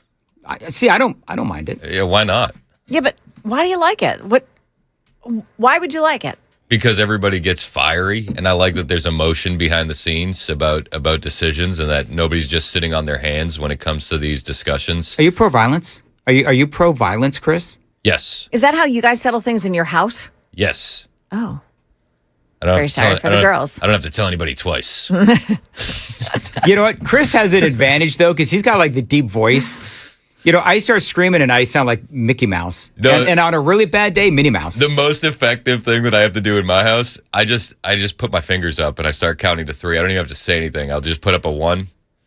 And by the time I get 2 fingers up, it's like, okay, yep, you got it, sir. Amy does that. Amy with Riker, and it's so funny. So when he was younger, like all kids, you got to do the countdown. And so she would do the countdown. And I'm just like, oh, God. You know what I mean? Like, please, Riker, don't let her get to 3, man. Just don't let her get to 3. All heck's going to break loose. Amy is the sweetest person ever. She gets to 3, and it gets bad. It gets bad. So usually by about 2.5, he will shape up. She hasn't had to do that in, I think it's been years because he finally got it. There has to be real consequences. At I once actually said to him, I said, why do you even bother to let her get to the countdown? Just, what she's going to do, and what you're eventually going to do, which is listen to her. So let's cut out the middle part. My kids always tease me because I would do 1, 2, 2.5, 2 3/4. Come on, man. 2.99. You can't do it. Yeah, you can't do that. See, I don't think Amy ever goes to 2.5, 2 3/4. She'll pause 2, and then she'll pause, and then it's just like it is that moment of truth. And I'll just be sitting there waiting. It's like, come on, dude. And I'm sitting there thinking, I want him to do whatever it is that she wants him to do or not do, because I don't want to have to take the door off the hinges again. You know what I mean? That's right. I remember you did that. Or have to take all the toys out and put them in the attic, which we did one time. And he ended up, this is a great Riker story. So he got in trouble one time, and we ended up taking all the toys out of his room. That boy played with a piece of string for 3 days. It's hilarious. It was funny as all get out. And thankfully, he's reached at his age now, 12, he's reached a maturity that I'm hoping all of that is behind us, because she hasn't had to count in a long time. I'll hear Virginia getting tense with the kids, like if I'm upstairs doing some work, and I'll hear it, and I'll wait. And I hear it getting a little bit heightened. Yep. And I'll drop a, hey, does anybody need me down there? Oh yeah. And the kids will be like, No, sir. No, sir. Does anyone need me? Anyone. All right, so do I even want to go down this road? Yes, sir. Spanking? Yes or no? You're a spanker? Yeah. Okay. In certain occasions, and you're getting 3, and you make them 3 count. then a spank. No. You're getting 1 spanking, you're getting 2 spankings, you're getting 3. Got it. But Okay. I'm very clear.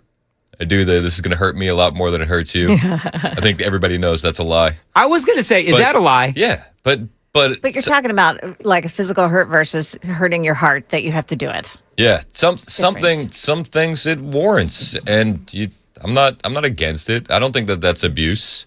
I think that that's just no. I don't think it's abuse. That's parenting, and we're not the gentle parenting type. I'm not. Good for you, Chris. Like I don't know. We're raising adults. Yep. Like stop. Like we're not here for that. Do you know who didn't get spanked? Hassan Piker. I thought you were people like him. I thought you were gonna say me. No, I don't. Did you get spanked when you were a kid? Oh yeah. Did you? Yes. I wouldn't lean too heavy into that claim, Dan.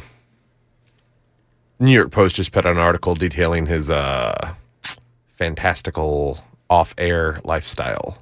Oh. He has a whole separate laptop for adult material. Yeah, but it didn't have anything to do with spank. Never take that out of the question. Okay. I would say it didn't have anything to do with punishment, but some of those things do. I'm kind of out on this one. I don't know, like spanking, so whatever. Anyway. I got spanked. Were you spanked when you were a kid? Yeah, I've told the story. Do you know the one time my mother spanked me? When my brother and I walked, this is going to trigger some of the audience. When my brother and I, without permission, walked to In-N-Out. We crossed a very busy highway to get to In-N-Out. I was like, I was like 7 years old, 8 years old. My brother was 10. And we walked to In-N-Out across a very busy highway, got to In-N-Out. My brother told me at 10, my brother was conniving. Don't tell mom. So I, of course, what do? I tell mom because I'm really proud that we walked across a crowded highway and didn't get killed. And then my mom killed us. And we got spanked. I mean, it was bad. Yep. And I can still feel it to this day. Spoon or barehanded? It was barehanded. It was barehanded. She didn't use spoons. No. I mean, you can tell the kids that don't get spanked. Like if you go to a playground, yeah. I could pretty much, like with, I would say 99.9% accuracy, tell you which kids are from a spanking family and which kids are not from a spanking family. And it tends to be the ones that are more behaved, they're from the spanking families. I would say that's true. You know that Jasmine Crockett and AOC were never spanked. Yep. Oh, yeah. Yeah. Like you can pick them out in public. You know, the public people that you see around you, you know who was spanked and who wasn't. And you see the ones you want to get spanked. Yeah. It's like, man, would you just give that kid a good whipping? Sometimes it's needed. And it's not because you're angry at the kid. Like, you love them, and you need to correct that behavior. Yeah, you do. Because, again, you're raising adults. We're not raising this entitled individual who's going to feel like everything gets handed to them. Well, sadly, we have a lot of entitled individuals in the world today, and they've grown up with, I won't even say not spanking. We have an entire generation that has grown up with their parents being their friend, and kids that have been raised by the internet. You know what I mean? Yep. That's part of what's happened is not, don't even go down the road of spanking, although we could and we have, but there's just been kids that haven't been punished. They've never been told no. Everybody gets a trophy. Yeah. And that's the problem. All right, we got to go. Joan, real quick, what's happening at 9? A concerning incident involving a checkpoint in California at the local airport there. We've got the details of that coming up at 9 on Super Talk 99.7 WTN. From your waistline to your bust line, Contours can help you slim down and feel more confident and comfortable. Hey, it's Dan Mandison. If you suffer from back pain, shoulder pain, back issues, posture issues, and your clothes just don't fit right, yes, Contours can help you with red light technology. It is non-invasive, it is painless, and there really is no downtime. It is FDA cleared, and lots of folks have been heading over to Contours for treatments. And yeah, a lot of women have been asking about breast reduction. Guys too, by the way. And red light technology does work to reduce chest size. And ladies, you know what that means, a smaller bra size. So try it out for yourself. Call Contours LLC, 615-236-9960, 615-236-9960, or book online anytime at contoursllc.com. Tell them Dan Mandis told you to reach out. Come on in and try it for just $99. After all, what have you got to lose but a bra size or two?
Kick off the summer stress-free and sell your home with the guaranteed offer from Mark Spain Real Estate. You're going to save time, make the most money, and eliminate all that hassle. Dan Mandis here. You know, I always recommend Mark Spain Real Estate to my friends and family here in Middle Tennessee because I know that they will sell your home hassle-free with a strong all-cash offer.